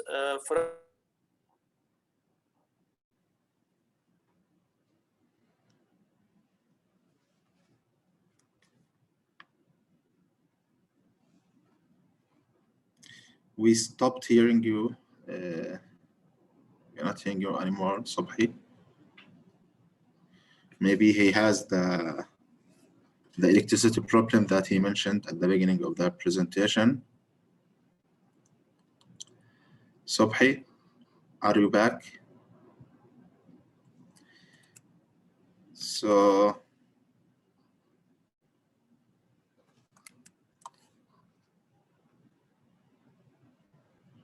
hello, Subhi. So let us, as he mentioned, he will has he was expecting to have an electricity problem. So we will go ahead with the next partner, which is University of Pisa. Okay, but then I don't know if I can share the screen. Dr. Ghaith? Subhi informed me that he has a connection problem and he'll try to reconnect. Sorry. Shall we wait him, Dr. Ghaith? No, go ahead, and maybe we can come back to him later. Okay, then we will go ahead with the University of Pisa, Lucia. Okay, so good afternoon. Can you see the screen? Yes, please. Yes. Okay, so again, hello, I'm Lucia from the University of Pisa, and here with me there are also Lorenzo and Paolo that are colleagues of the faculty member of the Department of Information Engineering. So Pisa, it's in Italy, is in the middle of Italy, and it's not far from Rome, Venice, and Florence. So it's a very nice place. I hope you will be able to come here in one of the events that are foreseen in the project, and to enjoy Italy. That it's a nice place to stay. So Pisa is also famous for the Leaning Tower, and our faculty is just behind it. So we can see the Leaning Tower from our office. So we are very lucky. And there is a small city, mainly based on the university. So there are a lot of students. And Pisa was a city that gave birth to several famous people like Fibonacci and Galilei. The university has been founded in 1343. So it's an old university. We had several Nobel Prizes and field medalists that are mathematicians. And we are in a university that has 20 departments and also several libraries and museums. So the university has several services also as museums, different museums. The university is a public university, and it covers all the areas of the higher education. And we have several bachelor degree programs, several master and also PhD programs. And for some kind of different programs for the medical school, obviously, that is different from the others. We have several students, so we have around 50,000 students in the whole university, and as you can imagine, the city is small, and the percentage of the students is very high. And while we don't have a lot of research and teaching staff with respect to the number of students, but this is the Italian style of doing the university. We work in particular in the Department of Information Engineering, that is in department where we do both higher education and research in several fields. And those are the fields of ICT and robotics and biomedical engineering. We are more or less 95 professors. We do have several spin-offs, and we work in several European projects, and this one is one of them. We have 4,000 students and 100 PhD students. The 4,000 students are both for undergrads and grad student programs. And we organize a master in cybersecurity that is out of the offer, the classical offer of the master programs that we offer in the ICT area. And we do also organize several summer schools. So the idea of the Italian universities is to have three missions in mind. So higher education, obviously, but also research and technology transfer. And we are all involved in that as member of the robotics group of the University of Pisa. And in particular, today we're talking about education. We do all work. Those here are the pictures of the people involved as faculty members specifically in the robotic field. And we do all work in the master degree in robotics and automation engineering, but we also teach courses in the undergraduate programs of all the others undergraduate programs of the department. So we do the basic courses in the undergraduate programs, and then we do the high-level courses in robotics in our master degree. And you will also meet the other collaborators, the other colleagues in the future. So what I would like to give you today is not like we organized our master, because we will have time to talk about it in the future, but just to show what we do as research topics that are actually done by us as a professor, but mainly by our students that are able to do the things that I'm going to show at the end of the program. So also to give you an idea what kind of expertise they will have at the end of the program. Just to mention, we do have a master degree in robotics, but we don't have an undergraduate course in robotics because we would like to have students from other undergraduate courses like electronics, like information engineering, like computer science, or other, so that they come together, they work together, they stay together and learn from each other to do this kind of work. So we do work in underwater robotics. Here I don't have a video, but we have videos of vehicles going underwater. So we work mainly in the motion part of these robots, but also in the communication part, underwater communication, and also manipulation of objects underwater. Then we have the aerial robotics research. We do that with several different drones, with that in several different kind of applications, as also for the underwater robotics. So here is one of our labs with the drones, where our students, those are one master student and the other one is a PhD student, are working on this particular drone. Then we had Haria on, sorry,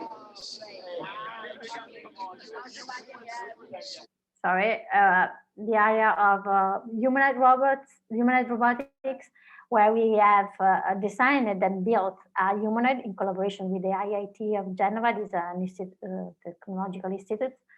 And so that was just to mention that we do work on platforms, but we do also design new platforms. So we do give our students the skill to be able to design new actuators and new robots. And that was just one of the robots that we worked on in the past. And this one is the smaller version. This is Alter Ego. This is an autonomous robots on wheels, but we are also able to teleoperate the robots. So we do also some kind of teleoperation, and we do work in the human-robot interaction. And so in this case, there is Grazia. She's now a PhD student, but she was a master student when she worked on this robot. And this is the hand we worked on. Also in this case, we designed that, we built that, and it's a hand with just one actuator that we started working on that as a arm for robots, and it became a prosthesis. So those are the videos from the Cybertron that took place a few weeks ago from remote. So she's Maria. She's using one of our hands to do some kind of activities, like everyday activities with their hands. So the hand was started as a research project, and then it became a prosthesis. So that's what I was also mentioning about technology transfers. Now that's a prosthesis that several people is using. And also this is started as at the beginning, it started as a undergraduate thesis. So the girl she worked on that was an undergraduate student that she continued in master student, and she did a PhD. So the skill that they have is that they acquire during the courses can let them do very different things. And then we have also, just to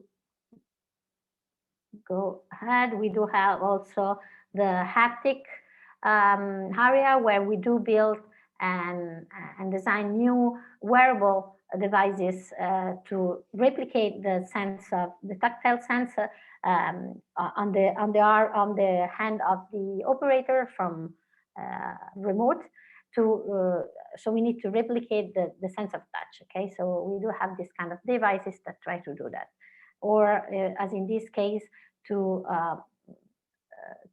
steer a blind person with this wearable device to avoid people and obstacles. Then we do have the area, we do work in the area of industrial robotics. So here we have a beam manipulator system that just pick different objects to prepare a pallet, a personalized pallet. And on the other side, we have another manipulator that removes the plastic wrap around the objects to be taken. And so those are outcomes of our European project that is more related to industry. And then we do also work in the autonomous driving. Okay. And these are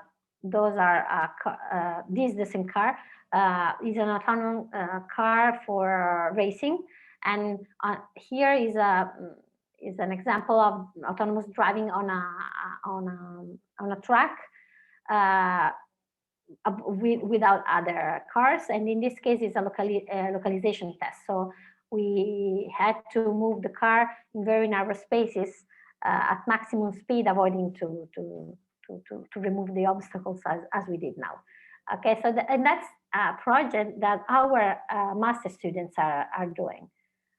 So it's something that is completely different from before. This is more related to sensor fusion and software, and also to AI with respect to others activity where the technology is more involved. So more or less that was the thing that we would like to show you today, just to give you an idea of what we do and what we are able to do with the expertise that our students have. So that's all.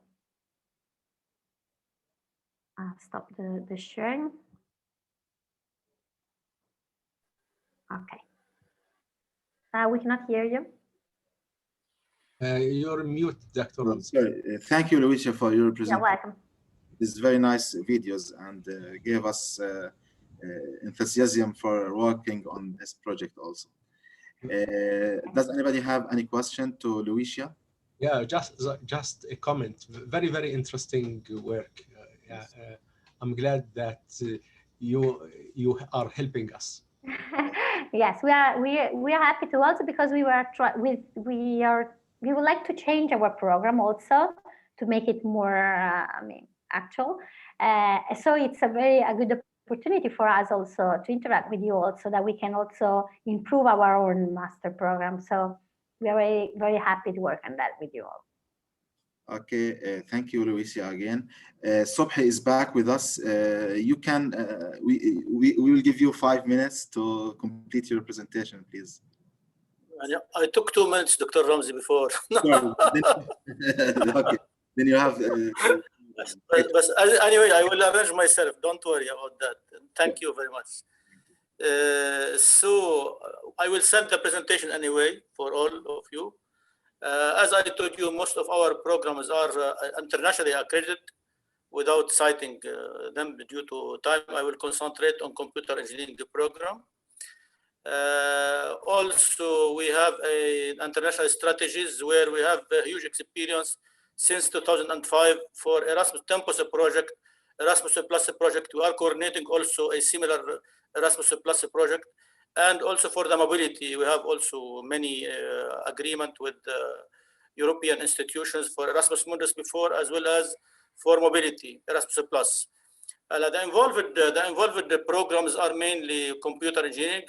We may have computer science, communication, and of course, mechanical engineering. Regarding the existing lab, we don't have artificial intelligence lab. The program will help us to create the new artificial intelligence lab on robotics. Our program in engineering, as I said, we have 9 engineering programs. Every program consists of 150 credits. And we have master and the PhD programs also. The master degree consists of 30 credits and the PhD 40 credits. The master degree for 2 years, the program of engineering 5 years, but the student can finish within 4 years and 3 summers according to the credit hour system. This is the curriculum.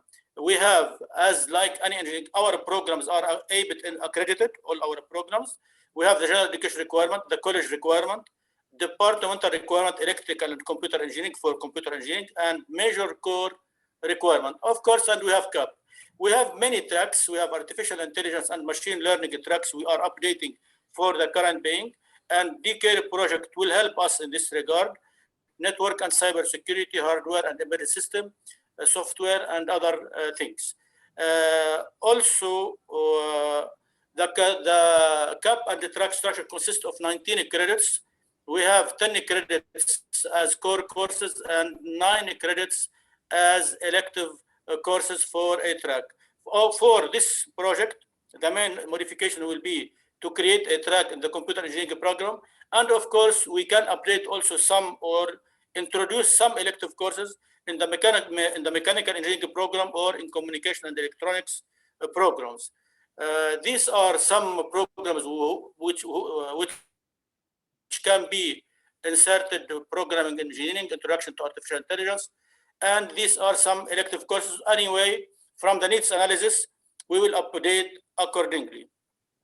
And these are the laboratory experience. And since we are the leader of creating the lab, this will help us also in designing the new labs for artificial intelligence, machine learning, and robotics. Whatever, it's a new lab in Jordan or whatever updating existing lab, as in our case in Beirut Arab University, where we create the labs. Voila. Thank you very much. Thank you, Subhi, for your presentation. Is anybody have any question to Subhi? Okay, great. Then now is the University of Genoa. Hello, there is Francesco Mazzulli. I can't hear you. Somebody's talking, but his sound is very low. Okay, I increase the. Okay, now it should be better. Yes, I'm hearing. Okay, okay. So I would like to thank GATE for involving us in this great project. So can you share my screen? Yes, please share it, but we cannot see it yet. Okay, so I start the presentation. So University of Genova is a very old university in Italy. Francesco, sorry, Francesco, you need to share your screen from your side using the green button. Green button. Is in the it is in the bottom of the screen below. Yes, but I don't see. Share screen. I don't see any command. Okay, chat. With arrow upward. I don't see. And also press Alt. Try pressing Alt and S together. Okay. Alt and S. Okay. Select the window. Desktop. This one, I think. No. Select advanced. So this one. Share. Now it should be working. Okay. Thank you. Excuse me. So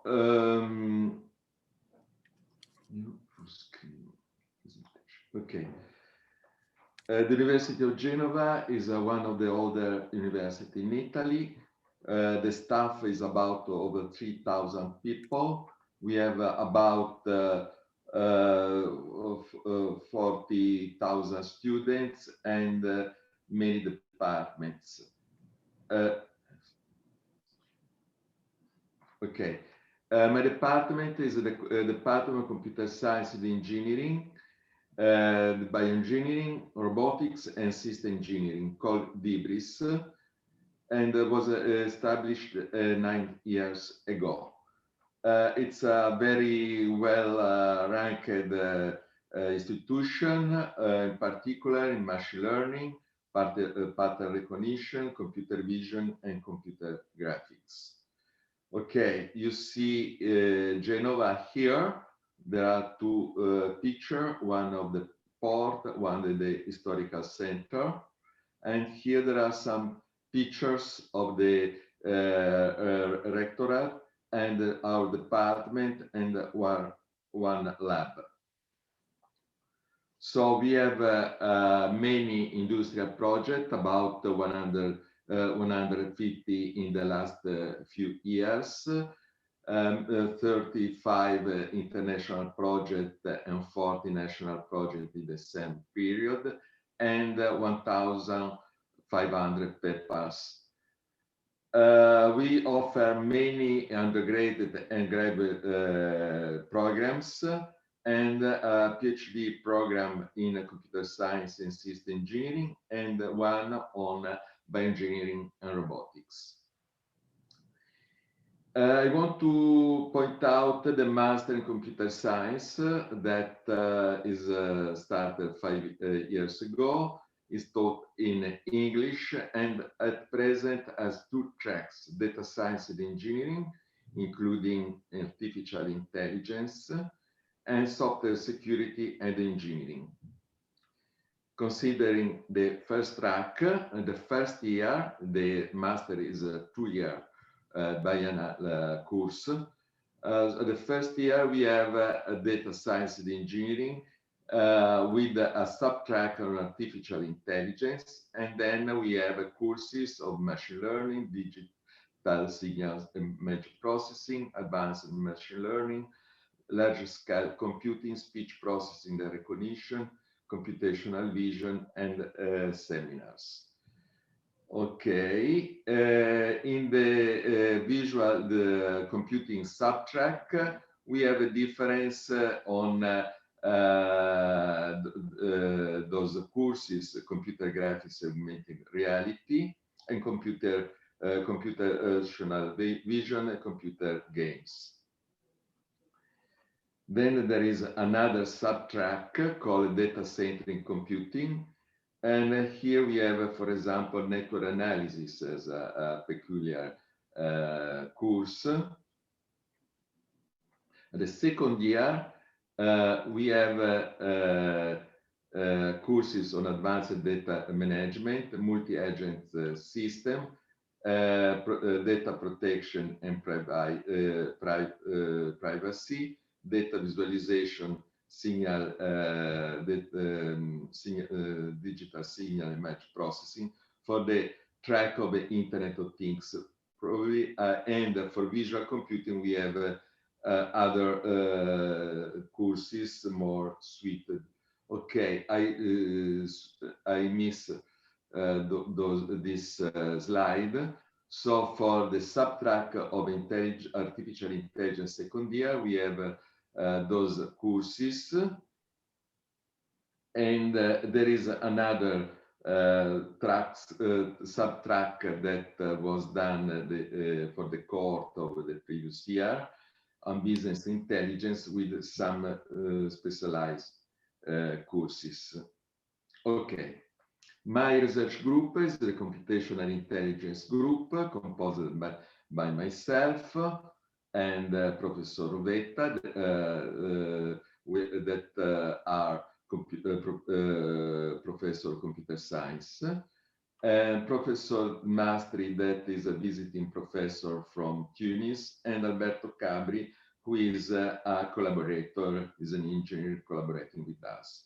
We have also founded, established a spin-off called Vega Research Laboratories 3 years ago that works on the application of the artificial intelligence in different contexts. Okay, computational intelligence includes neural network, fuzzy logic, and evolutionary computation. We develop theory on those fields, and we perform application. Here there is the result of a national project called on electronic noses.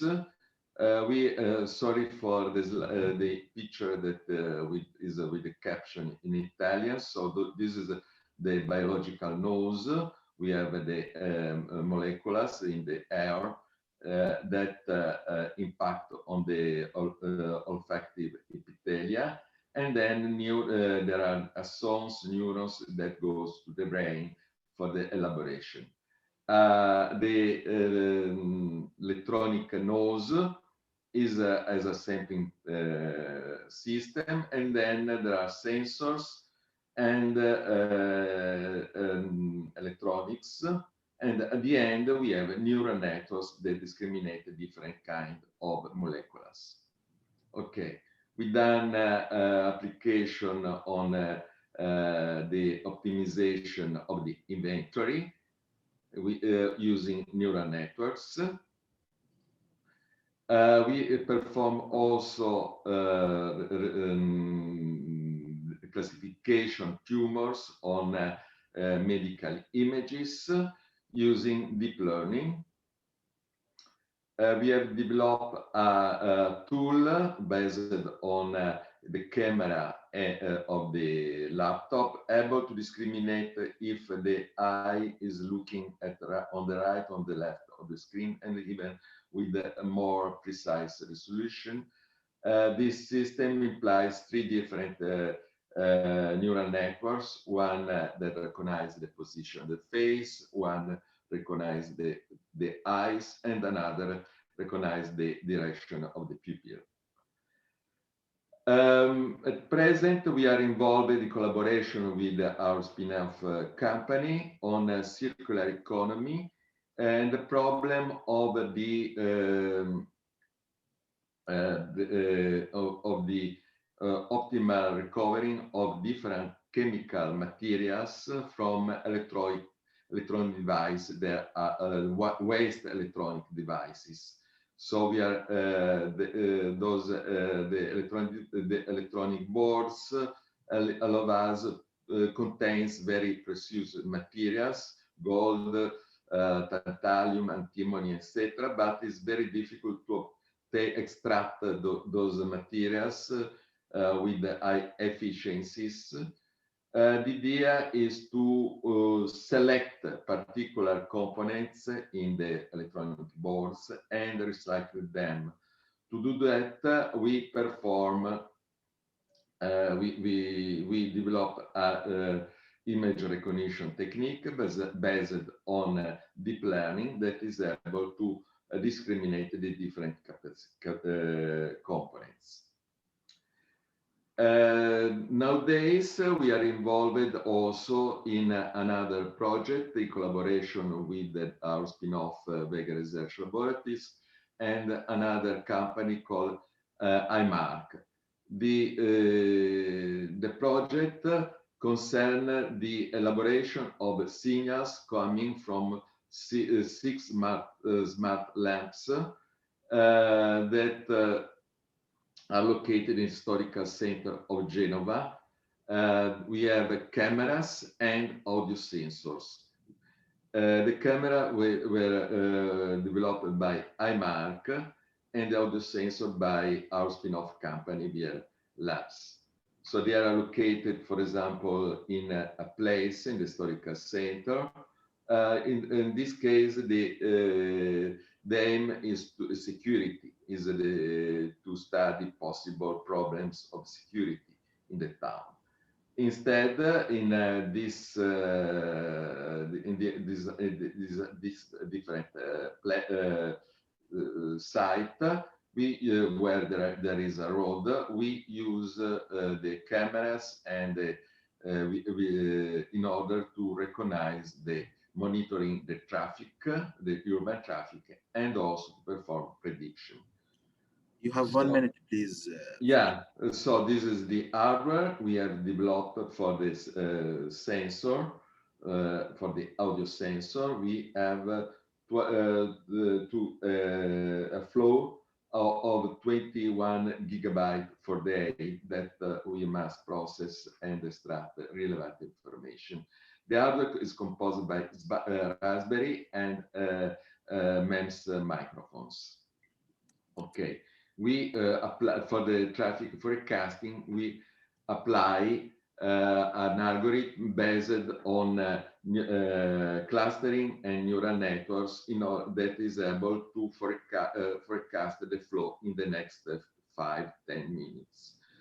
This is the graph, the final graph. Thank you. Thank you, Francesco, for the nice presentation. Does anybody have a question? Okay, so it is now the turn of University of Granada. Okay, thank you.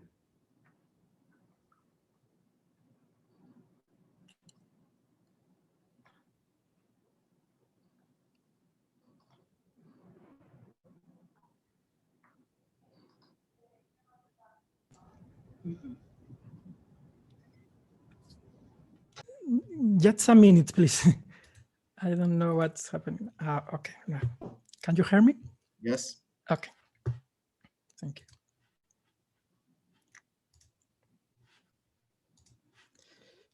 I'm gonna share the screen.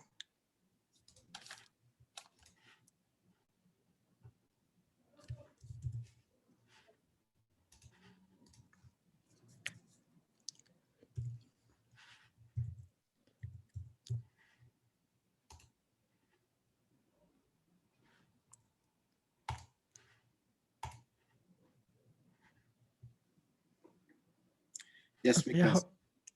Okay. Thank you. Well, I'm very excited for starting this project where we will be able to know better what we are doing in both sides of the Mediterranean Sea.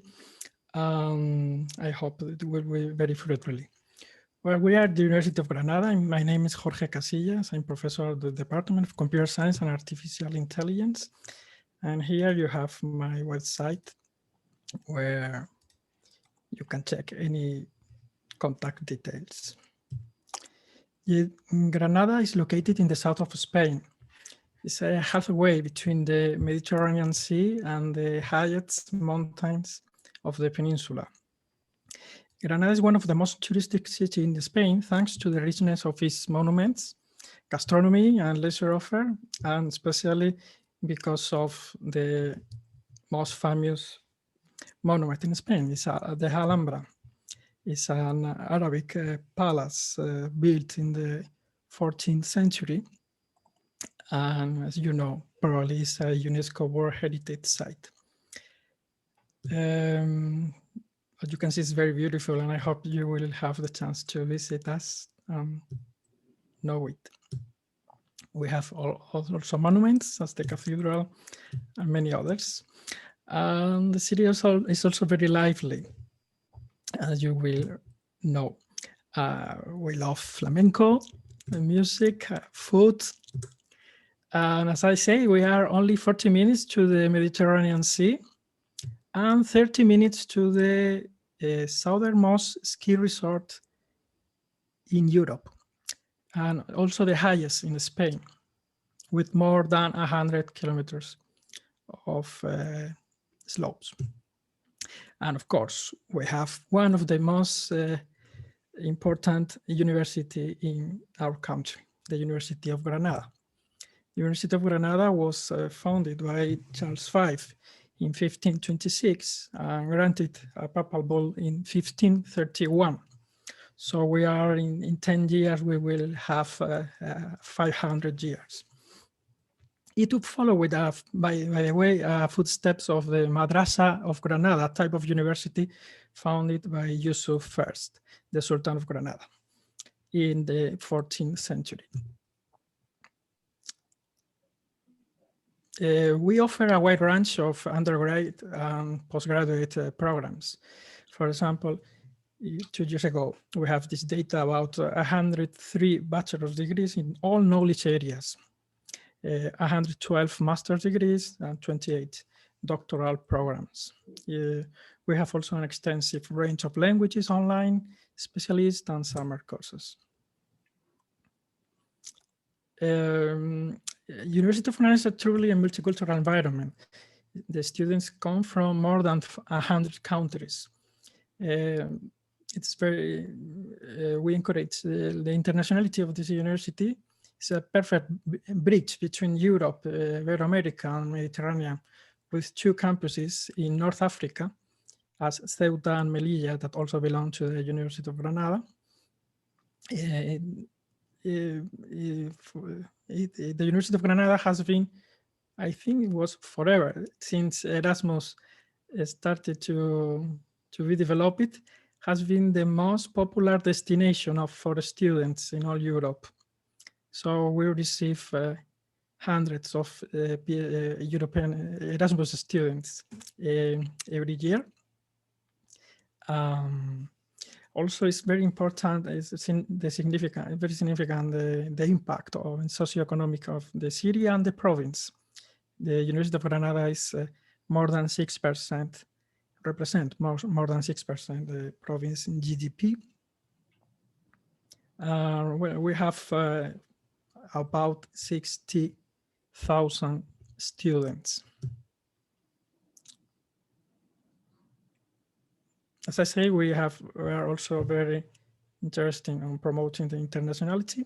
So we have over 800 bilateral and multilateral exchange agreements, and we are also involved in more than 50 international cooperation projects.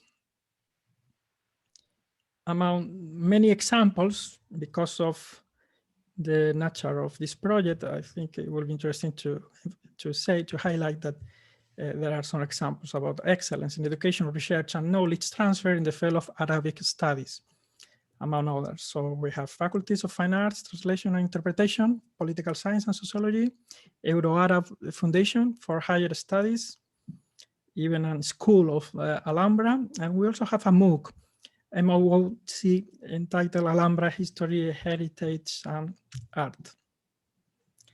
As regards the international academic cooperation projects, we have 66 Erasmus Plus and others collaboration, 16 of them coordinated by the University of Granada. Currently, we have 3 projects with the participation of institutions from Jordan and Lebanon. One of them is DeCAIR, our project, and the other 2 projects that we are currently developing in collaboration with Jordan and Lebanon is SWAT, about sustainable wastewater treatment for hospital, and neurodevelopmental care for refugees. Talking more specifically about the people that will be involved in our project, in this project of developing curriculum for artificial intelligence and robotics, we are mainly these 4 guides. All of them belonging to the same department and the same research institute. We have my colleagues, Salvador Garcia, Alberto Fernandez, and Siham Tabik. By the way, Siham Tabik, she was born in Morocco, so she speaks Arabic as her mother tongue. We belong, as I say, to the Department of Computer Science and Artificial Intelligence, and also to the Research Institute in Data Science and Computational Intelligence.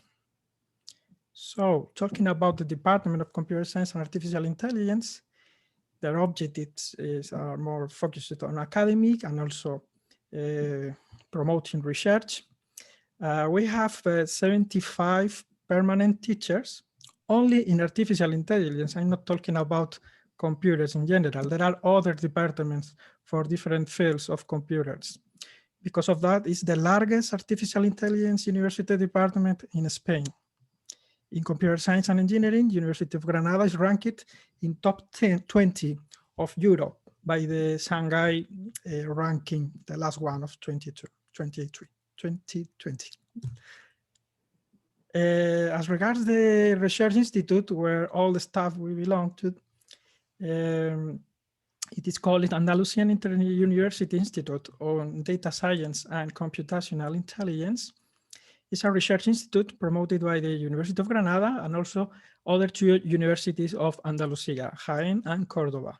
It aims to promote research, innovation, and technology transfer in artificial intelligence to our socioeconomic environment. Among the main objectives of this institute, we have the contribution to scientific development, improve business competitiveness, strengthen the image of the region, and bring science closer to society. Currently, we are more than 50 senior researchers and many other students and collaborators.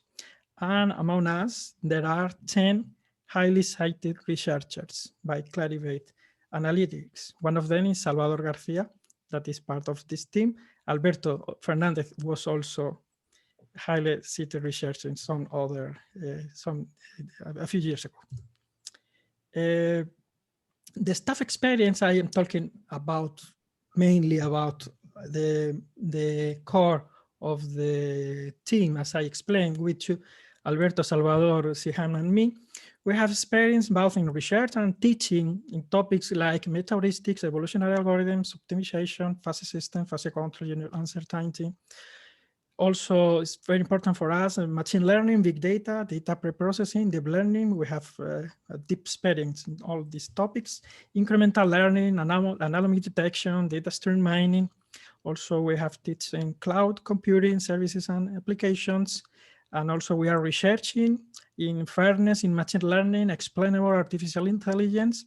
And of course, we, together with the rest of the research institute, we are applying our research to health, surveillance, energy, environment, social networks. Here, there are a few samples. We have developed many tools for doing data science for R, Python, and other platforms. We have been working on energy consumption efficiency for hospitals and also in smart cities.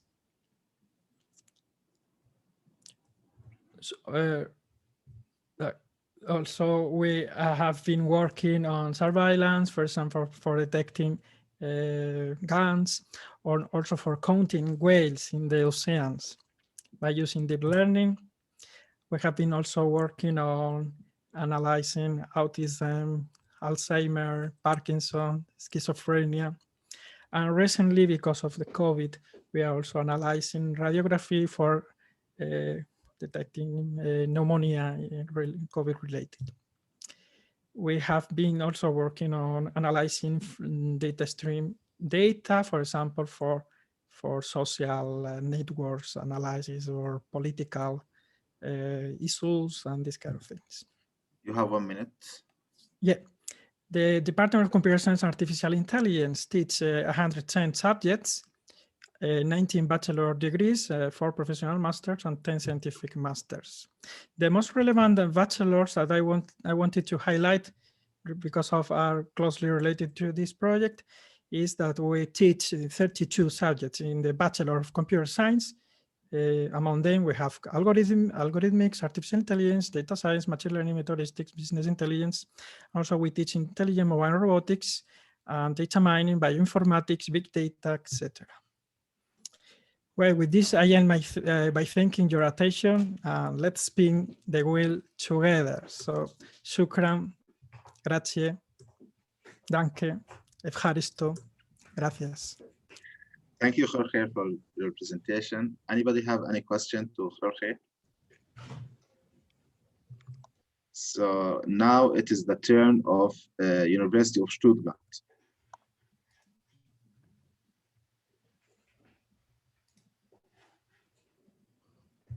Very nice, very nice. I like it. Jorge, can you please stop sharing your screen? Yes, sorry. I have again the same problem. Otherwise, I cannot. I know. I have problem with Zoom because of so many screens. So I don't know.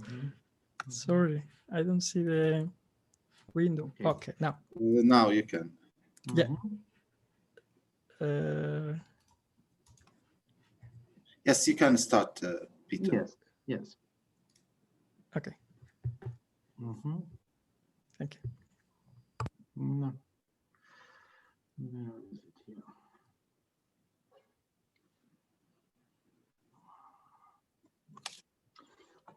Okay, so it's my pleasure to present a little bit what we are doing in Stuttgart at our institute and how we are related to robotics and this artificial intelligence things. First, a few numbers about the university. So we were founded in 1829. So we are in the baby age compared to all these Italian and Spanish really old universities, so about 200 years old. We have something like 25,000 students in 10 faculties, departments, about 265 full professors at the university, typical for the German system, only very few professors. About 3,000 academic staff in total, about 2,000 non-academic staff. And we are in the heart of one of Europe's strongest economic regions, with Daimler, Bosch, Porsche, and all these other famous companies in the area. Here are the research fields of our institute. Multi-body systems is our core business. We are working with particle mechanics, uncertainties, a little bit biomechanics, driving safety, and then also in mechatronics and control. And whatever I will show you in the following comes from this area here. The red names are the names of the co-workers.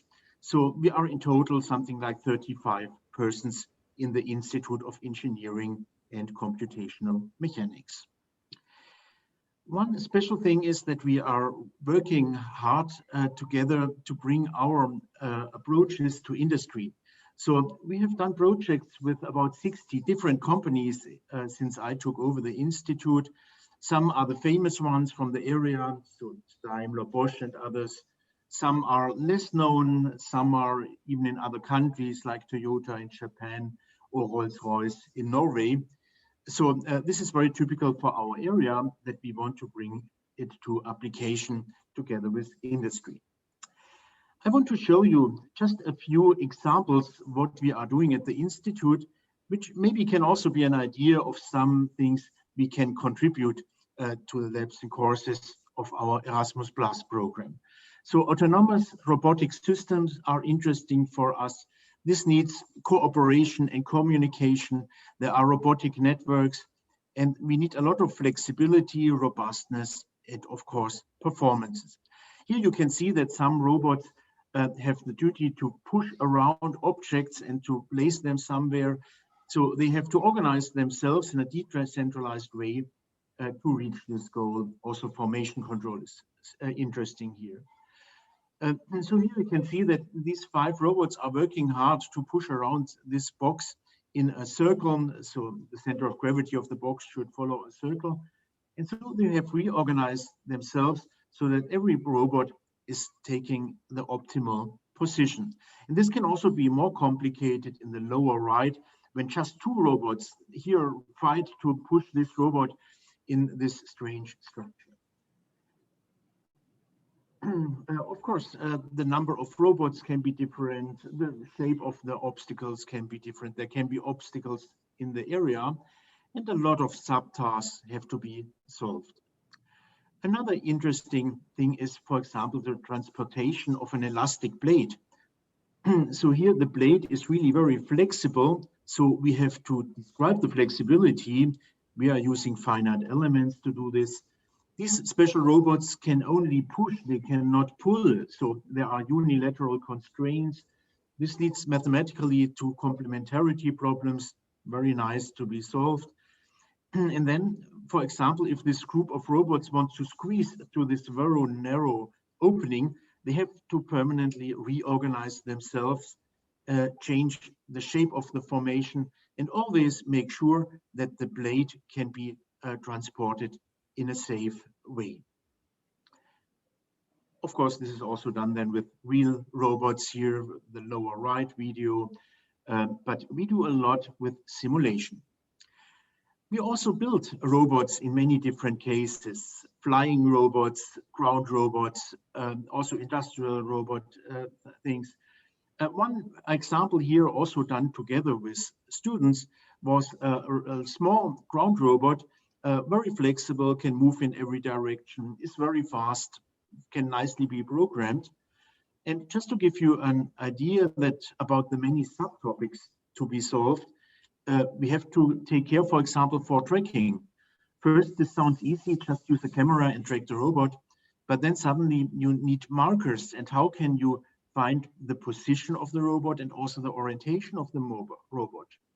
We use the nice mathematical approach with attached patterns, this reflecting balls here, and they are arranged in interesting shapes, following from the properties of the inertia tensor from mechanics to avoid symmetries, so that you can precisely get the orientation. All these little problems need to be solved in robotics and artificial intelligence, and this makes it so difficult and also so interesting for us. Here, finally, one thing where this robot in the left video has to follow or has to search an obstacle in a quite complicated domain. And so it's sensing the surrounding. In the right video, you can see the image of the surrounding. And so, for example, here the middle area is blocked. The group of robots cannot pass, even if they make a very narrow formation. Now they explore the lower part. Again, no way to get to the target. The target is here to the very right. Now they're searching the upper part. There's an opening, and if they squeeze together nicely, they can arrange them in such a way that they can pass this narrow passage and get closer to the target, another narrow passage. And this needs also a lot of things from pattern recognition and imaging and sensors and merging sensors and so on. So I'm really looking forward, together with my team, to an interesting cooperation with all of you. We had some cooperation with Jordan in the past. So one former doctoral student of mine is from Jordan, and we also had several visits of professors from University of Jordan in our institute. And so I'm really looking forward to this cooperation and also to coming back to Amman once in the future when all this annoying Corona time is over. Thank you very much. Thank you, Peter, for the nice presentation. Does anybody have any questions to Peter?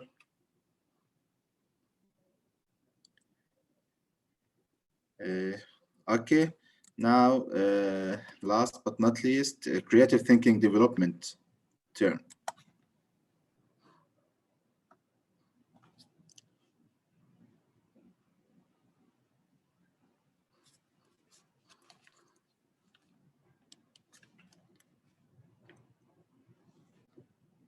We can't hear you. Okay, so okay. You hear me now? Yes. Okay. Good morning from Athens. Thank you for the introduction. We are the Creative Thinking Development, CRETHIDEV. The name of CRETHIDEV, which has been created in 2012, came to my mind due to the fact that me and my collaborators, we strongly believe that the changing force is the creativity. And this makes the difference between actions which are common actions and the creative actions which bring the change and of course they bring the development. So we are an enterprise non-profit which have been created in 2012, but of course our experience comes from long time ago. Me, for example, I was managing director for almost 25 years of a Greek institution for small and medium enterprises, for an RTO, as we used to say, research technical organizations, which usually play the role of the bridge between the higher education and the market and the enterprises. A very important role. In all Europe, there are more or less today more than 1,000 organizations like this. They have created an association. It's called EARTO, European Association of Research Technical Organizations. And for 5 years, between 2000 and 2005, I was member of the executive committee of this association. So as CRETHIDEV, we do different a lot of things. As education, we deal with employment, with local development, with innovation and creativity, with transfer of technology, environmental protection, energy saving systems, renewable energy, waste management, social economy, sustainable tourism, promotion of health, promotion of equity and social inclusion, athletics, and promotion of cultural. And our focus are the enterprises, mainly the small and medium enterprises, which are the main enterprises, the local, regional, national, and European authorities, international organizations, and non-EU organizations. Perhaps you will say, how many are you and you can do all these things? Okay, we are not too many. We are 10 people as permanent staff. We don't know anything of all that we do, but we know how to search, how to find out what we don't know. And we, as a flexible organization, as a very flexible organization, in case we need an expert, we can hire him. We are located in Athens, but of course, we cover all Greece, and we have a very large network in Europe, and in, I will say, in many other countries south of Europe. Within the country, within Greece, we have excellent contacts with the Greek higher education institutions, the universities, and in a lot of projects with our initiatives, we involve Greek universities. Also in Europe, there is a very large network with organizations like us or universities. And of course, out of Europe, in non-European countries. You will see starting mainly from 2016 when we're starting to have international projects. Up to now, we participate more or less to 30 projects. This year we received 15 projects. I mean 2020 for 2021. So that's for, we don't have the number. These projects for 2020 are the projects which have been approved the previous year. And you understand that by having more or less about 40 projects, that in each project there are at least 10 partners. We have at least 400 to 500 contacts, because there are also a lot of other attempts which have not been succeeded up to now. So I would say that our strength point is the good network we have. We do different projects, as I mentioned before, either in sectorial level, textile, footwear, leather, either in environmental water management project, either in digital technologies, or in tourism, or in athletics. With your countries, mainly with Jordan, we are involved up now in 7 projects with with the University of Jordan, with Bao University. So we have very close contact with Jordan. We enjoy coming to Jordan and have the meetings either to the Dead Sea or to Amman or to Irbid. We don't have up to now with Lebanese, so we are very happy because we started working with Lebanos also. And of course, in a lot of projects, I will say in most of the projects, if we don't have expertise in the subject, we usually cover as lead partner the quality work package. We have developed a very good know-how in managing quality matters, quality work packages, because at our previous also job, most of our staff working for quality assurance, for quality matters generally. So there is an expertise in quality matters. The staff has different disciplines, either chemical engineering or mechanical engineering or quality staff, or Sophia has studied social science in England. So we have a very good expert staff. That's for Erasmus capacity building is one of the program which we know very well. This year we got 5 projects for Erasmus capacity building. One of these is with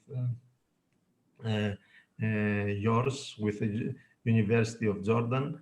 The region 3 is a region which we have a lot of projects, mainly with Jordan, with Egypt, also with Tunisia, with Morocco, and others. Just very, very quickly, the IBMS project, which is from the Jordan University. We have also here the quality work package responsibility. The FOSTEX is for the textile industry, and we have built the partnership, and is Jordan also in Morocco in this project, and lead partner is University from Spain, from Catalonia. This is a project for the leather industry with Siberia and Mongolia, and another one. This is an innovation in water education program is from Palestine, where also we have the quality package as lead partner. This is a design, an innovation, capacity building program project with India. Leader finally is we started with the Indian university, but due to have some reasons, we changed to the Greek university, Aegean University, as lead partner. And this is the climate change in agricultural, developed also by us, but of course we cannot be leader. Leader is the Agricultural University of Athens. That's for more or less just 5 projects to give you an idea to which project we are working on. So we are very pleased to participate in this project, which is very exciting. And thank you very much, Professor Gait Abadah, for involving us. Thank you. Thank you, Demos and Sophia, for the presentation. Does anybody have any question to Demos and Sophia? Okay, I would like to thank you all for committing to time. I would like also to remind you to send me your presentations so that I will share them with all of us. Dr. Gait, do you have any? Yes, yes, please. I'd like to share my screen for a final note. I'd like to thank you all. I'd like to thank Ramzi for coordinating this kickoff meeting. I'd like to thank all of you for your participation and for your presentations. I'm glad that we have known each other better this morning. I want to thank you for sharing with us very interesting presentations about your cities, your your universities and your research. And our commitment, I'd like to convey that we are fully committed to the success of this project.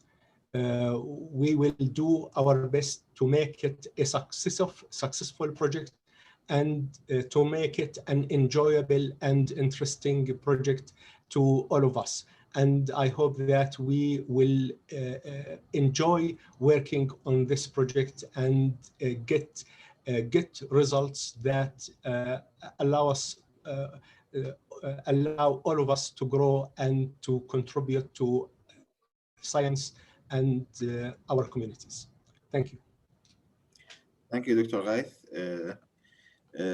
I wish we will meet physically with all of you, and you will be able to visit Jordan, and we will be able to visit your countries, Spain, Germany, Greek, Italy, and Lebanon also. Thank you all for your time. Thank you. Thank you very much. Thank you very much. Thank you very much. Thank you. Thank you very much. See you. Bye-bye. Thank you very much.